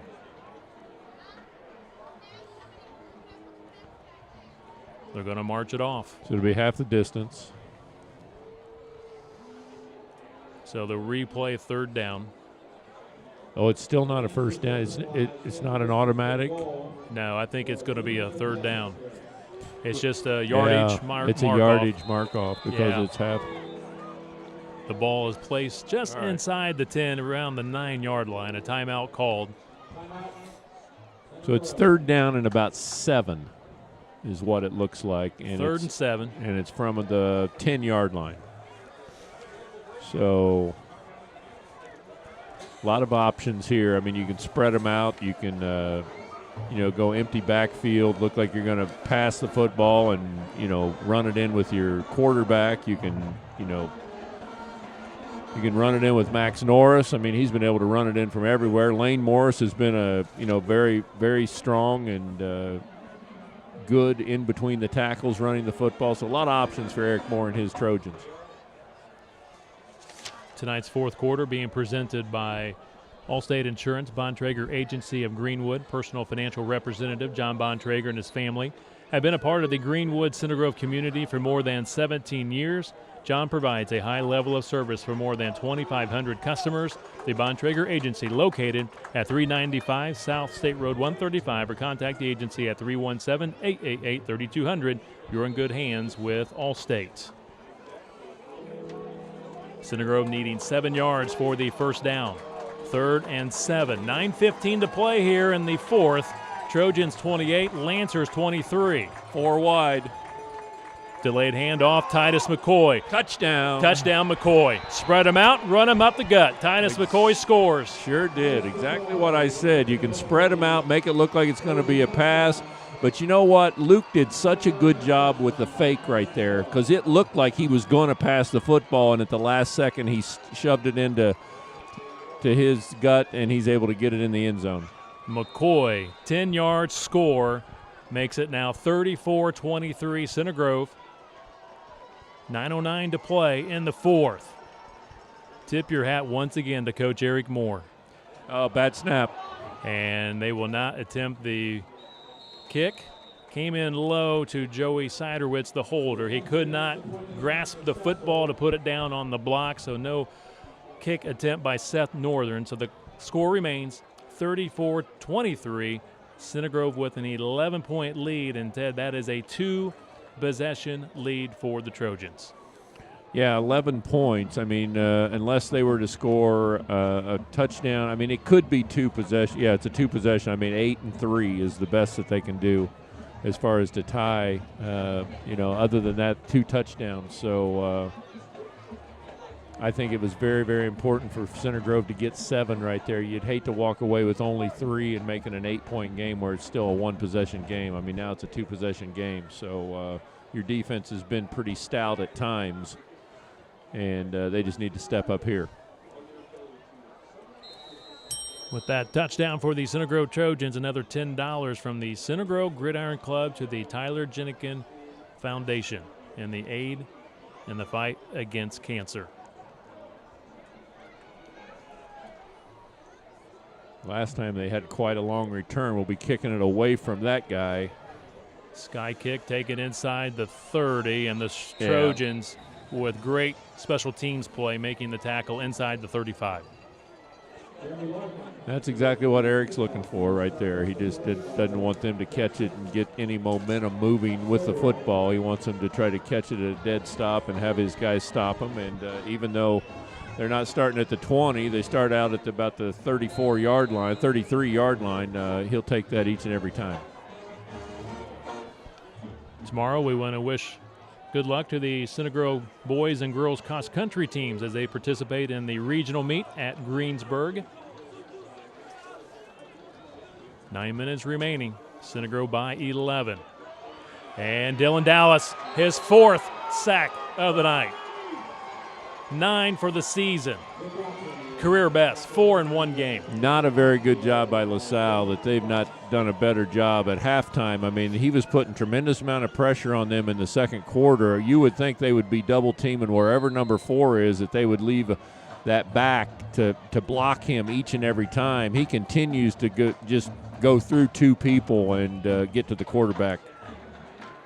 Loss of 9 yards, 2nd and 19 from the LaSalle 24. Dylan coming again, and he's going for number 5. He doesn't quite come up with it. The Watson quarterback throws it out here in the flats. And it's going to be a touchdown. Foot race. Gone. And he's in there, touchdown. That was a really poor play by the Center Grove defense right there. They had the quarterback, Watson, made a nice play to get in position to throw the football. Alex Ackerman very weary on his feet right now. He's went down to one knee. I think he's okay, but I don't know if he got hit really hard right there. But he was wobbling while he was walking. 76-yard touchdown pass to Jeremy Larkin, the sophomore. So one sophomore to another. Watson to Larkin. 76 yards, and they had him bottled up here, Ted, on the sideline. Yeah, they sure did. They did a poor job out of position. I mean, he's not a big guy, so I mean, all you have to do is get a hand on him. You're going to knock him out of bounds. Instead, give him credit. He did a nice job of getting down the sideline, but does not look good for number 26 over there, Ackerman. I mean, he's fine. I mean, he's fine as far as physically, his body, but mentally, he looks like he might have taking a concussion right there. I mean, he's very wobbly as they take him to the sidelines. His helmet is off. He walks under his own power, but Center Grove gives up a 76-yard touchdown. But more importantly, they see Alex Ackerman, like you said, walk off the field. And now the Lancers are going to set up for a 2-point conversion. Score is 34-29, Center Grove by 5. So this would make it, if they get the 2-point conversion, obviously 3 where a field goal ties. 8:08 to play in the 4th. Going to that back part of the end zone, and it is knocked down by Ryan Pendergraft. Very well played. Well done by the senior Pendergraft. They were trying to do that high throw to the back of the end zone to Derek Keefe. He stands at 6'6", and the Watson's got to miss. If you're going to miss there to the 6'6" guy, you got to miss high. You can't be missing short. But Pendergraft did a nice job of putting himself between he and the football, and he's able to knock it away. Score remains 34-29. Trojans by 5, a 1-possession lead. 8:02 to play in the 4th quarter.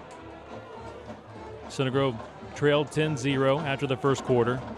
Took the lead in quarter number 2, led 14-10 at intermission, and has led throughout the second half.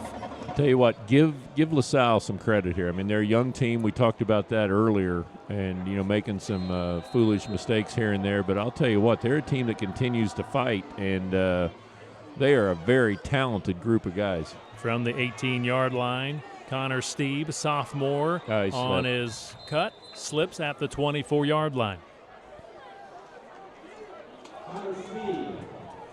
Also tomorrow, good luck to the Center Grove girls soccer team taking on Warren Central in the regional championship at Shelbyville starting at 5 o'clock. And the boys soccer team also playing Warren Central in the regional finals at Mount Vernon starting tomorrow night at 7:30. And also Center Grove tennis player Connor Anderson will be competing in the Carmel Regional as a #1 singles player in the individual competition. So good luck to Connor tomorrow.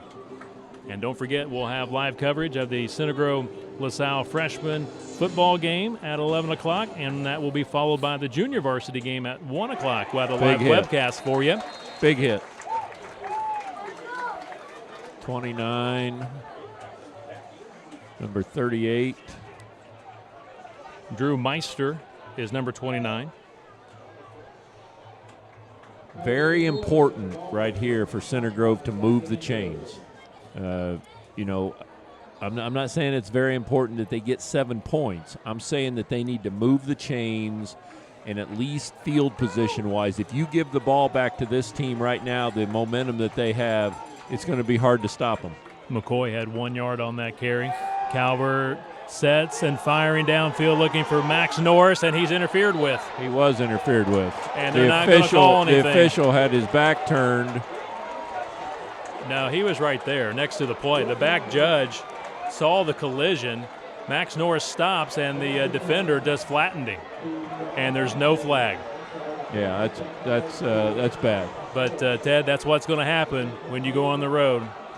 We have fought through one bad call tonight. Let's see if we can fight through another right here. Okay, it's 3rd down and it's 10. We need to do something here as far as moving the chains. We need to pick up a 1st down. I mean, 10 yards is very doable, whether it be running or passing. I mean, this is a group of guys that they can pick up this type of yardage.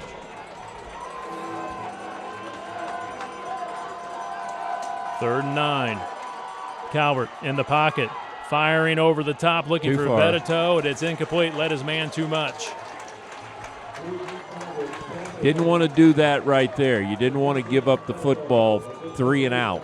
If you move the chains, stay on the field for 7, 8, 10 plays. Even if you don't score, you've accomplished something in that you've moved the football, and then now you're going to give them the football back probably someplace between their 35 and 40-yard line. O'Brien from his own 13-yard line. They're a very dangerous team. I mean, they've got a lot of guys at skill positions that can do a lot of different things. Good snap. O'Brien. Good kick. Very good punt. He caught it on the run, though. God, he's fast. Trying to get outside. He's got some blockers. Couple of men back. You got Dylan Dallas, and he can't quite make the tackle, and they finally rip him down at the 18-yard line. The heck of a run right there. O'Brien was able to bring him down, along with Lutgring, inside the 20 at the 18-yard line. A couple guys for Center Grove really got stung in the middle of the field too on that crackback block. When the guy cuts across the field, you're chasing him so hard, all of a sudden somebody comes up, and it's a legal hit, but it's a heck of a pop that they gave a couple players right there. But that was a great play by number 28. He came up and he caught that football, and he caught it on the run, and he ran right by the defenders trying to tackle him. Again, we do apologize, losing our internet connection a second time tonight. The Trojans did punt the ball to LaSalle. A great return for the LaSalle Lancers by Jeremy Larkin, putting the ball now at the Trojan 18-yard line. Saving tackle by O'Brien and Lutgring. We have 6:47 to play in tonight's ball game. Center Grove in front by 5, 34-29. Larkin tripped up. If he doesn't get tripped up, Ted, he may go for the score. He's really fast. I mean, he's got those pigeon toes. I mean, he's real pigeon-toed, and he looks like he wouldn't be very fast. But, boy, when he gets out in the open, he just really scoots across the ground, and he is very, very quick on his feet. A lot of weapons for this LaSalle football team. A lot of weapons. Larkin to the 12-yard line with that carry, to the 11 officially. On second down, Watson with time, going to the end zone. Touchdown. Touchdown, LaSalle. Sure was. 11-yard touchdown pass. That took a long time to develop, but Watson was very patient. He got his feet in. There's no question. I couldn't tell if he was bobbling the football. I mean, he's 80 yards away from us, but he definitely got his feet in because I've got a viewpoint where I could see it. But Watson had to be very patient. That was a long, slow route to develop, and he waited on it, and Keith able to make the catch.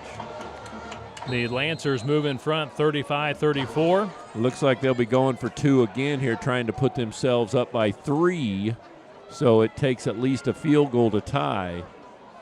6:04 to play in the fourth, still plenty of time. Lancers going for 2.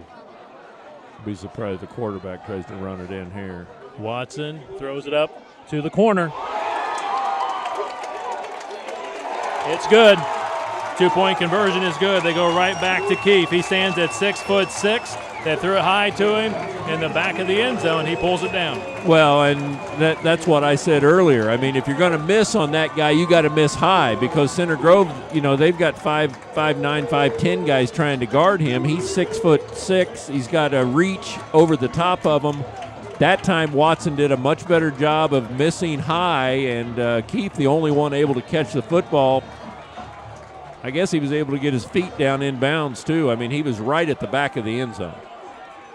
Some real bang-bang plays here tonight that you can appreciate having replay on Sunday night and Monday night when the NFL, because you don't have it in a football game this fast, and all of a sudden they're making sideline plays and everything else, and you wonder if it really happened or not.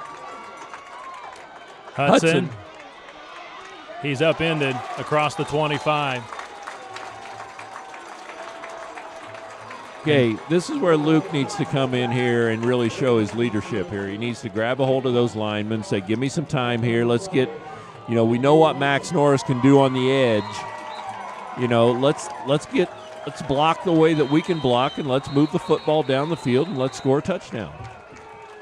Football at the 28-yard line. And, Ted, I didn't observe, did Ackerman ever make a return trip to the defense or not? There is no way that they would have put – there's no way that they're going to put him back on the field tonight. The way that he was – I didn't see the hit, but the way there was an official standing with him as he was wobbling, and then their Center Grove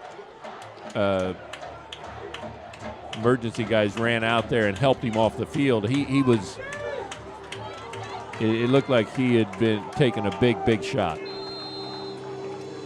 They reset the clock. It went down to 5:33. I think they reset it to 5:45. Center Grove down by 3, 37-34.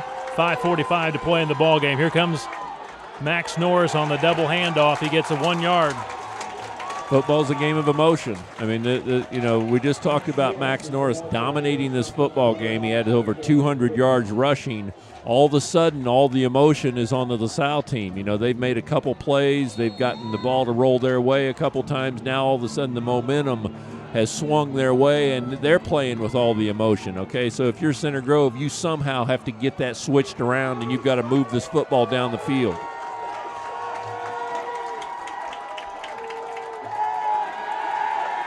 Calvert scrambles, and it's incomplete, knocked down. Cameron Tidd, the intended receiver, knocked down by the defensive back. That's Johnny McAnally making the play. Yeah, not a very big window to throw in. Luke tried to fit it in there, but that would have been a great catch and a great throw to get that in there because there were about 4 people around that football. Center Grove now looking at 3rd down and 9. This is the type of situation, you're going to have to make one of these plays at this point in time. I mean, if they don't make this, do you punt? I would think you do. From the gun, Calvert throwing. Wide completing. open. O'Brien Go! To the 20. He's gone. 10-5 touchdown. Matt O'Brien. Center Grove back in front. Out of nowhere. I mean, all the guys. 1 yards. Matt O'Brien. Matt O'Brien steps in, and Luke Calvert delivers. Oh, my. That's what you want from your senior quarterback, a guy that's been QBing for you for 2 years now. He's been back there. He's been running things. He has confidence. He has confidence in certain people. He threw it to O'Brien, and he just outran everybody. A breakdown in coverage for LaSalle. O'Brien goes for 71 yards, putting the Trojans back in front by 3. All important, extra point kick. Yeah, I was going to say, this is a big extra point. Last time the Trojans had a bad snap and hold, but this one is right down the middle. Trojans by 4, 41-37. Well, LaSalle just totally fell asleep right there. I mean, they had Center Grove right where they wanted them, 3rd down and 9. Center Grove brought in their 4-receiver attack, and O'Brien just ran a seam route. Basically, he just ran right down the seam, and Luke Calvert just led him, and there was nobody there. I mean, there was nobody guarding him. I mean, they went to the outside, afraid that, one of the outside receivers was who it was for, and he just ran down the seam and ran right down the middle of the field for a touchdown. 3rd touchdown for Matt O'Brien. That That is his long, though, of the season. Do you think Eric Moore might have said, do not kick it to number 28, Larkin? Do not kick it anywhere near him? Had to be the last words out of Eric Moore's mouth as he sent his kickoff team out here. He's on, as we look, and as the kicker, as he looks down the field, he's on the left side of the field. I would think you would kick this to the right side of the field. Yeah, they're going to kick it up to just that far kick it sideline. out of bounds. He's just going to kick it out of bounds. Right at the 30. It's in bounds. Now it goes out of bounds. Good try. It almost stayed in bounds. See, I'm amazed LaSalle doesn't make him re-kick it. I think it might have hit one of the LaSalle players. Okay, There's no flag. okay. I think it's going to be right there where it went out of bounds. It touched one of the LaSalle players. Just looking at that far official, he's marking it right there. Yeah, he did. You're exactly right. Because that ball bounced in the air and Center Grove nearly came up with it. I think you're right. I think it bounced in bounds first before it went out, before somebody touched it. Yeah, someone touched it. Ben Davis beat Carmel tonight. Ben Davis co-champs with Center Grove after trailing, I think, 24-zip. They win 28-24. That's a great job by Coach Kirshner and his troops to come back and believe in yourself and to do that. And he's sacked again.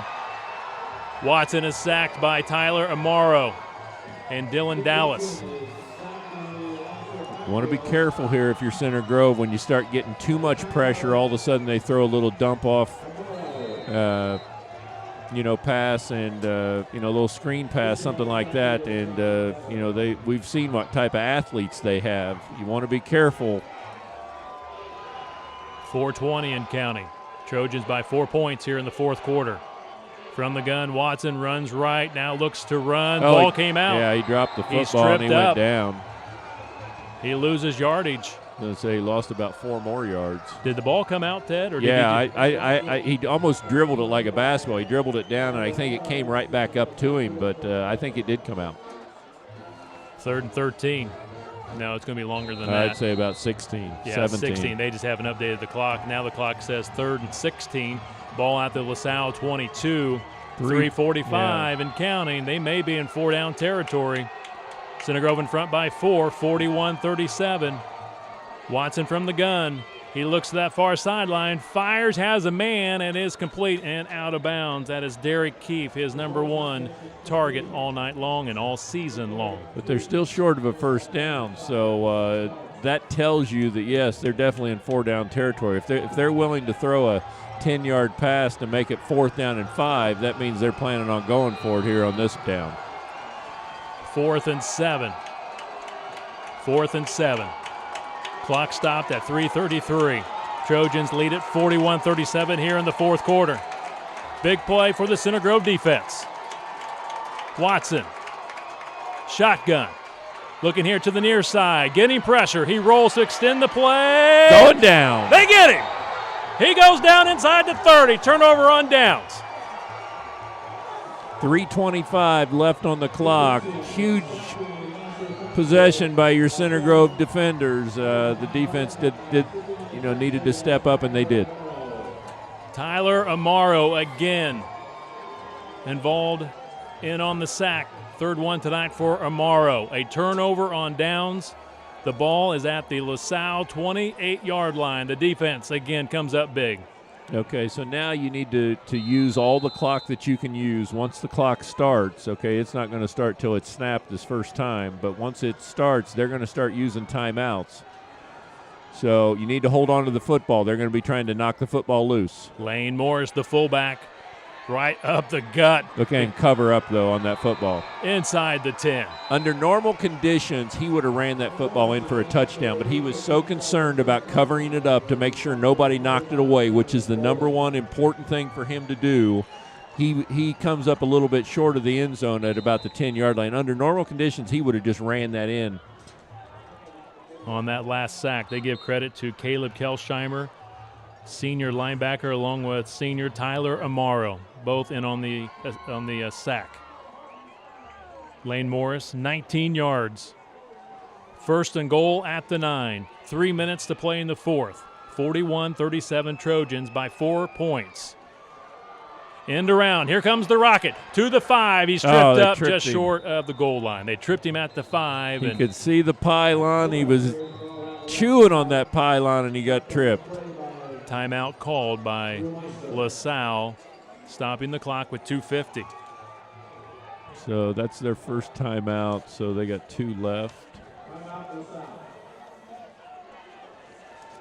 Very quiet all of a sudden here on the LaSalle side line. Yeah, the football's all the way down to the 2-yard line, so it's going to be second down and goal from the 2.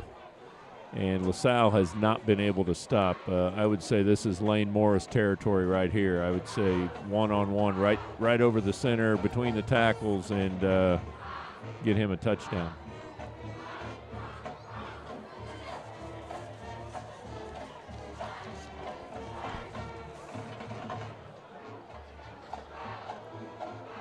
What a ball game tonight here at LaSalle High School.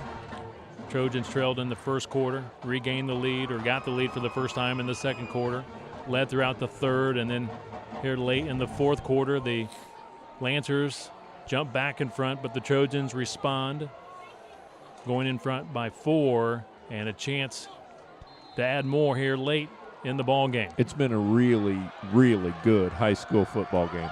Sure has. From the 2-yard line, touchdown boy. Trojans. I told you. Touchdown Center Grove. Lane Morris from 2 yards out. You can count on him down there. He's the guy that's going to hold on to it. He's going to get you the points you need. Great job by your offensive line. We don't talk about them that much, but Alex Wood and the whole crew there on the offensive line doing a nice job getting them into the end zone. Great job by the defense to get the turn it over on downs, and the offense did exactly what they needed to do to secure this win here on the road. Good snap, the hold, the kick by Seth Northern is good, and an 11-point lead for the Center Grove Trojans.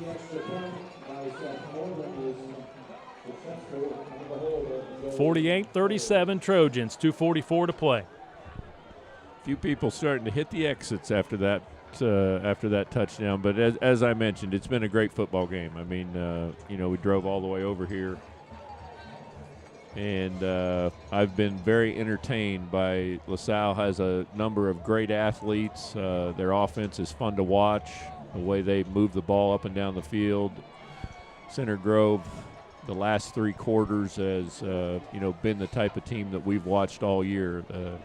Champion of the MIC Conference, and one of the finest football teams in the state of Indiana. Also from the Greater Catholic League South Division, St. Xavier, known as St. X, playing at Warren Central St. X 28, Warren Central 24. That's in the fourth quarter, but the Warriors are on the 1 yard line, knocking on the door. So the Warriors of Warren Central playing at home against St. X, trying to get a win over a GCL South team. Snyder pops it up to the 30 on that far sideline, and they chop him down at the 40-yard line. He appears to be okay. That's Jeremy Larkin. He's a sophomore. Yeah, let's hope that everybody for Center Grove is okay. I mean, not on that play, but there was a couple guys that went down on the long kickoff return, punt return. And then we obviously saw on the long pass play Alex Ackerman. And Alex Ackerman is really the nuts and bolts to this defense. I mean, Dylan Dallas makes a lot of great plays out there too, but I think Ackerman is the guy that we really look to for leadership out there. We need him if we're going to be contending for a state title. They're going to say the pass is complete. Wow, how did he get that in there? At the That's unbelievable. 45-yard line. Tell you what, by the time this kid is a senior, this quarterback, I mean, he's a pretty talented kid. He's only a sophomore. He's pretty handy back there, and he has a nice arm. 2:25 and counting, fourth quarter. Center Grove by 11 points here late. LaSalle trying to stage a comeback. He's got time. Across the middle, it's complete. Takes a big hit. It's inside the 20. Stops the clock at 2:11 to move the first down chains.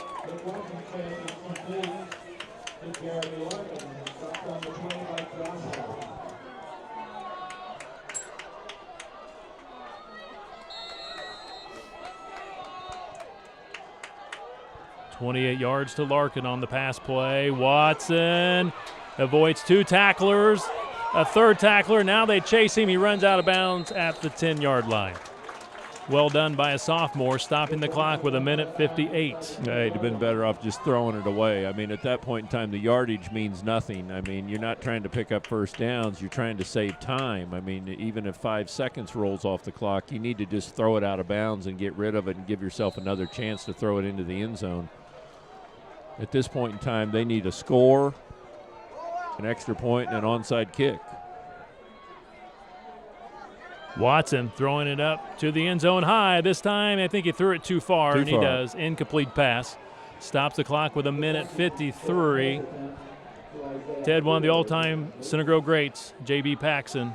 He just sent me a tweet. He's at the Eagles concert tonight, so he's watching the Eagles in person, but also watching our webcast tonight. Hey, what is he doing at the? He's too young. He don't even know who the hell the Eagles are. You know, now I know who the Eagles are. I mean, I know Glenn Fry. I'm barely old enough to know the Eagles. I love the Eagles. I mean, they're my favorite band. I love the Eagles. So we got the Bo Barrett family. At least he's got good taste if he's at the Eagles concert. So you got Bo Barrett and family from Walt Disney World watching, and Fumble. J.B. Paxson from the Eagles concert, and Luke Calvert's grandparents watching from Kentucky. We're taking it to the limit, right? Yeah. Just like the Eagles, take it to the limit. One more time. One more time. Mishandled snap. They do shotgun pretty much all the time, and that's the first time I think all night that they've had a bad snap. Yeah, it's the first time he's mishandled it, and they're looking at 4th down and 7, and they obviously need a conversion. If they don't get a conversion right here, they're down to 1 timeout, and there's 1:38 left on the clock.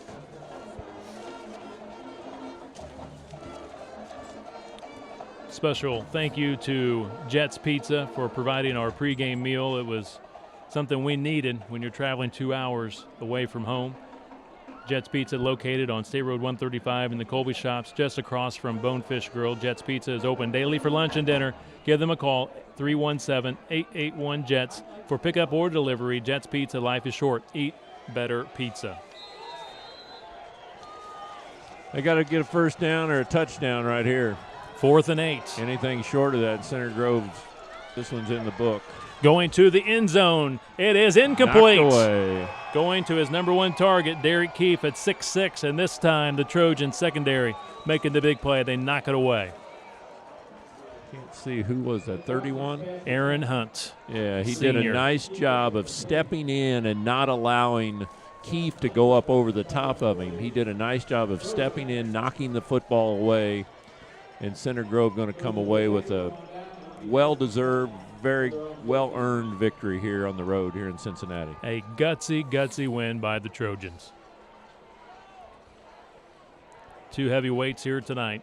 Again, the Lancers, Ted, in that first quarter, they come out and they throw a couple of punches and they take that 10-0 lead. But Center Grove responded in quarter 2 and took a halftime lead of 14-10 and maintained that lead through the third quarter. Lost it momentarily in the fourth, but again, the senior leadership prevailing for the Center Grove Trojans. And again, this LaSalle team, Ted, we talked about it. They're very young, a lot of sophomores, up and coming, very talented. But sometimes in these big games, that senior leadership wins out. Well, I'll tell you, there's a lot of good football. When I look at this LaSalle team and I see that they're going to be 3-5, and I think, is there really that many teams that are that much better than they are? I mean, they are a fine football team. I mean, they've got a lot of young talent. They've got some really fine. They're well coached. They've been fun to watch. I mean, they're really fun to watch play football. And, I mean, that's the same thing. I mean, each and every night you got to be ready to play. I mean, I was saying, when we get ready to play New Albany next week, I mean, if you're not ready to play, somebody comes out, all of a sudden you look up and you're down 21-0. I mean, your task has become very, very difficult. You have got to mentally be ready to play each and every night, and you've got to bring it because there's a lot of great kids and good football coaches out there that are looking to make a name for themselves, especially against teams like Center Grove. Next week's sectional opponent, New Albany, losing tonight to Floyd Central 35-34. So Columbus East wins that conference, that Hoosier Hills Conference. Floyd Central finishes second and New Albany third. Again, the Trojans in sectional play next Friday night. Loose. Oh, wow, another foot race. Can Max Norris get around the final defender? He makes a Patton cut back. caught him again. No, and he's got a blocker, he's Matt gone. O'Brien. No, he's gone. If he can get the block, and he does, touchdown Max Norris. He just went, 86 yards. Or I'm sorry, 86 yards. Yeah, 86 yards. 86 yards. He went from the 16 or the 14-yard line, I should say. He's got to be close to 300 yards on the night. 86 yards for Max Norris. 54-37 Trojans. Very similar to the run he made at Carmel right there, in that it looked like about 2 or 3 guys had him bottled up, and all of a sudden he just, boom, shot out of there like a cannon, and he was gone down the sideline. Number 7, Patton, their defensive man, Mr. Lockdown, had him along the sideline, and he pinned him in. He did a nice job on the angle. He pinned him in, but then Max cut it all the way across the other side of the field and went in the right side. So great job. The kick by Seth Northern is good. 55-37 Trojans. With a minute left to play. Ring the bell once again, Ted. Ring that bell. Another $10 for the Tyler Jennikin Foundation from the Center Grove Gridiron Club.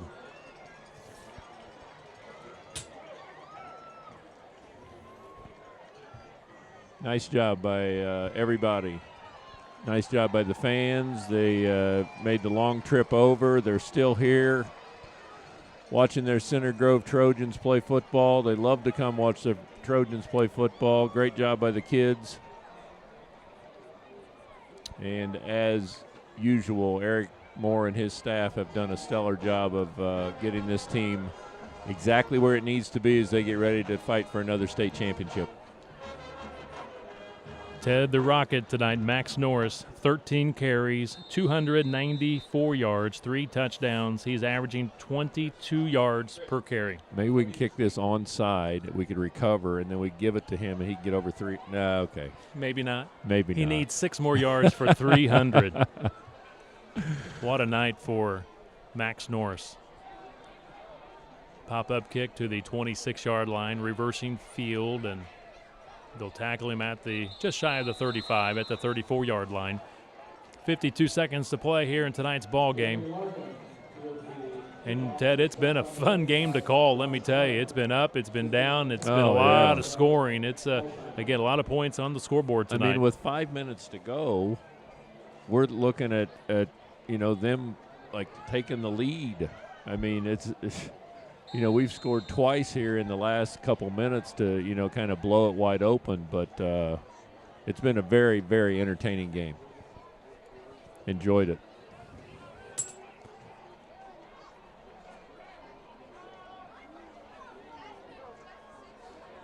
Again, the Trojans back home next Friday night to begin state tournament play, and they'll try the hook and ladder to Jeremy Larkin. He falls down short of the first down. Tackle made by Zach Hart. Again, the game will begin at 7 o'clock. Our pregame show at 6:30 against the New Albany Bulldogs.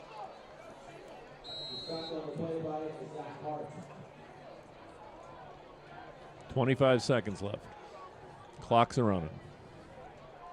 Watson fires, takes a hit from the blind side from Dylan Dallas. Pass is incomplete, and Watson a little slow getting to his feet following that hit from the blind side from Dylan Dallas. Dylan, what a night for Dylan Dallas. 4 sacks tonight. Yeah, Watson definitely knows number 4, who he is on the other side of the football, because he's seen him plenty. Luke Calvert tonight, 237 yards passing, 3 touchdowns, 1 interception. I mean, it's been an all-around effort by the football team, passing, running. They've shown that they can do a little bit of everything, and I think that's what makes them so dangerous. And they hit Watson. He gets sandwiched. No penalty flag down, but Watson very slow. He's needing some help to get to his feet. Pass is incomplete. Clock down to 7.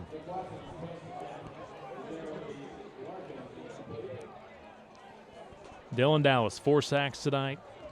7 solo tackles, 5.5 tackles for loss of yardage. And Tyler Morrow, a couple of sacks. Ackerman, an interception. Kelsheimer played very well, too. He knocked the football away a couple times. He's played very well back there. They, put him at linebacker a lot, put him in a lot of different places. Clock never started. Imagine that. It is a first down run. The clock will start once they move the chains. I don't think they'll snap it again. Now they wind the clock, and that is the ball game. They're done. 55-37, the Center Grove Trojans win it here in Cincinnati against the LaSalle Lancers. Coach Eric Moore now 2-0 against Ohio schools. Impressive win tonight for the Center Grove Trojans. And, Ted, this is the way you want to finish out the regular season, trying to ramp it up for the playoffs. That'll be a nice bus ride home, a couple hours jumping those buses. They brought 3 of them over, so there's plenty of room for everybody to spread out. And but an outstanding job by your seniors. Let's mention a couple of them. Dylan Dallas did an outstanding job. Ackerman made some huge plays early when Center Grove was really trying to find itself. Luke Calvert's really led the offense. Alex Woods did a nice job on the line. The seniors, they'll be the reason that we're able to win a state title if we can get that far. Let's hope that Alex Ackerman is okay. I mean, I haven't gotten any report. There's no reason to think that he isn't okay, but he just was a little wobbly when he went off the football field. So let's hope that he is in good standing and will be able to get back on the field. For Coach Eric Moore, now in non-conference games, his record since 1999, since coming to Center Grove, 26 wins, 4 losses in the non-conference. On the road in the non-conference, 13 wins, only 1 loss. Again, last time he lost a road game, and the only time he's lost a road game was back in 2005 to Roncalli. So Coach Moore has done a splendid job on the road with this Center Grove football program, and they have now won 4 straight road games dating back to 2011.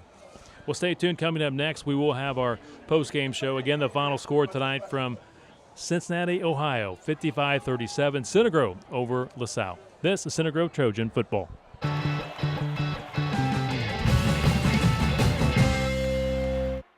Ray Skim's got your truck, man. Big and little trucks, man. Integrated locations, man. Skim's got your truck, man. He's got SUVs, crossovers, long bed, short bed, flatbed, dump cab, crew cab, cinder cab, half ton, 3/4 ton, 1 ton, high cube van, cargo van, diesel engine, gas in stock, or custom in the color you want, man. Ray Skillman's got your truck, man. Big and little trucks, man. Integrated locations, man. Skillman's got your truck, man. Ray Skillman's got your truck, man. For just 2% of a typical school's budget, high school sports give us plenty of energy and excitement. For just 2%, they also give us young people whose leadership and commitment to excellence will pay big dividends in our community for years to come. 2%. That's one investment we can all feel good about. High school sports. Pure spirit, pure sport, pure launching pad for life.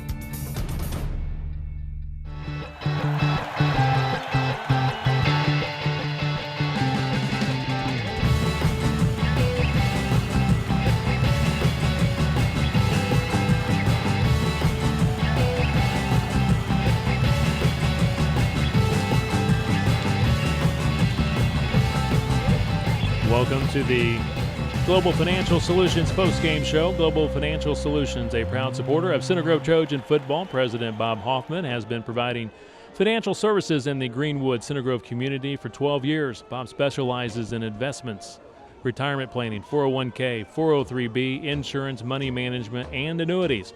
For all your investment needs, contact President Bob Hoffman at 317-888-1555. Global Financial Solutions.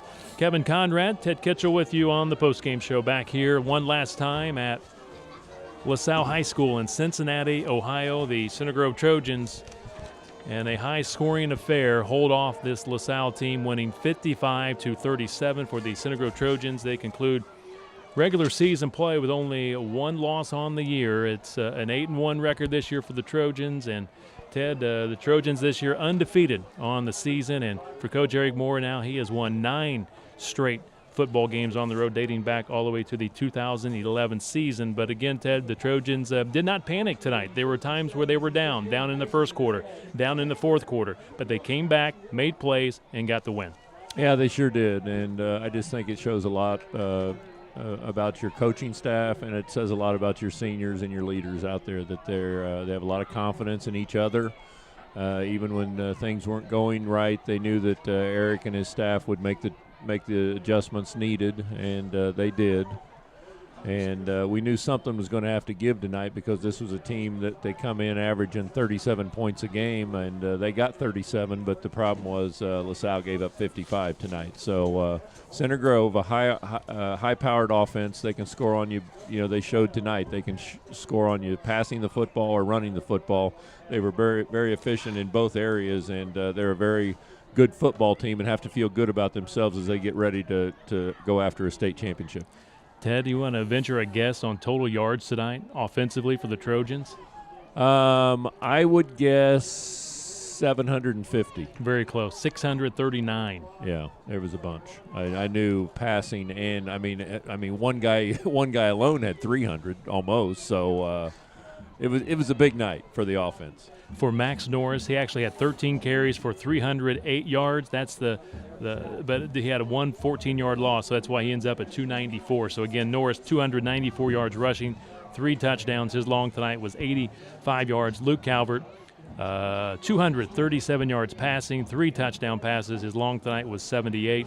Bettito, a 78-yard touchdown pass receiving. Matt O'Brien caught one for a touchdown of 71 yards, and Logan Hudson had one in the first half for 67 yards. So a lot of big plays, and typically a Coach Moore wing T type offense, it's more grinded out, long drive, score. But tonight, Ted, for Center Grove, it was the big play.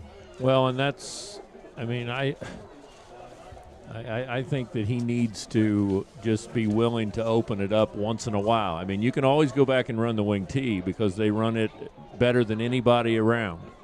But when he's got people in certain positions like Luke, who he has a lot of confidence in, who can throw the football, he's got wide receivers who can catch the football, he's got backs who can catch it. I mean, it's so hard to game plan whether he's going to run the wing T, whether they're going to throw the football, what they're going to do. And he just needs to continue to keep it open, you know. And I think he's done a good job coaching this year as far as doing that and giving his kids a chance to perform their best in what they do their best, and they've been very impressive. They continue to get better each and every game, and it should be a fun run as they get ready here for October and late October and early November. Ted, you said it. Get a win here, go home, try to nurse the injuries, and we hope that Alex Ackerman is going to be okay and be ready to go next week in the sectional opener at home against New Albany. But you just hope that you get away from Cincinnati tonight with minimal or no injuries. Yeah, most importantly, I know that's the one thing Eric will be asking as he's riding home. Who's nicked up, who's hurt, and hopefully Alex will be okay because he's a real key component. I mean, you say, well, he's just a safety. He stands back there, and he makes a lot of huge plays, whether it be returning punts, whether it be making interceptions. I mean, he just makes a lot of huge plays. He's a very intelligent player, and they need his leadership out there, and let's hope and pray that he's well. Ted, as you return back to Greenwood, enjoy the Cardinals and Dodgers. Last report from Rick, I think the Cardinals were up 4-0. All right, well, I'll look forward to listening to that. You guys be safe. I appreciate all your hard work in getting all this stuff over here tonight. All right, Ted, we'll Thanks. see you Friday night. Tonight's game was produced by Cinegrove Gridiron Productions, New 5 Creative, and CinegroveSportsNetwork.com. The executive director is Aaron Holt, executive producer Matt Murray, production assistant Kyle Johnson, and statisticians John Moore and Jamie Smith. Special thanks to Cinegrove Athletic Director John Zwitt and head football coach Eric Moore, and also a big thank you to Barrett Cohen of LaSalle High School for helping us out with tonight's broadcast. Once again, Cinegrove beats LaSalle 55-37 here in Cincinnati. The Trojans finished the season at 8 wins, 1 loss. LaSalle falls to 3-5. The Trojans host the New Albany Bulldogs Friday night at 7 o'clock in the Class 6A Sectional Number 8 semifinals. Until Friday night, this is Kevin Conrad for Ted Kitchell saying good night, everyone, from Lancer Stadium at LaSalle High School in Cincinnati, Ohio.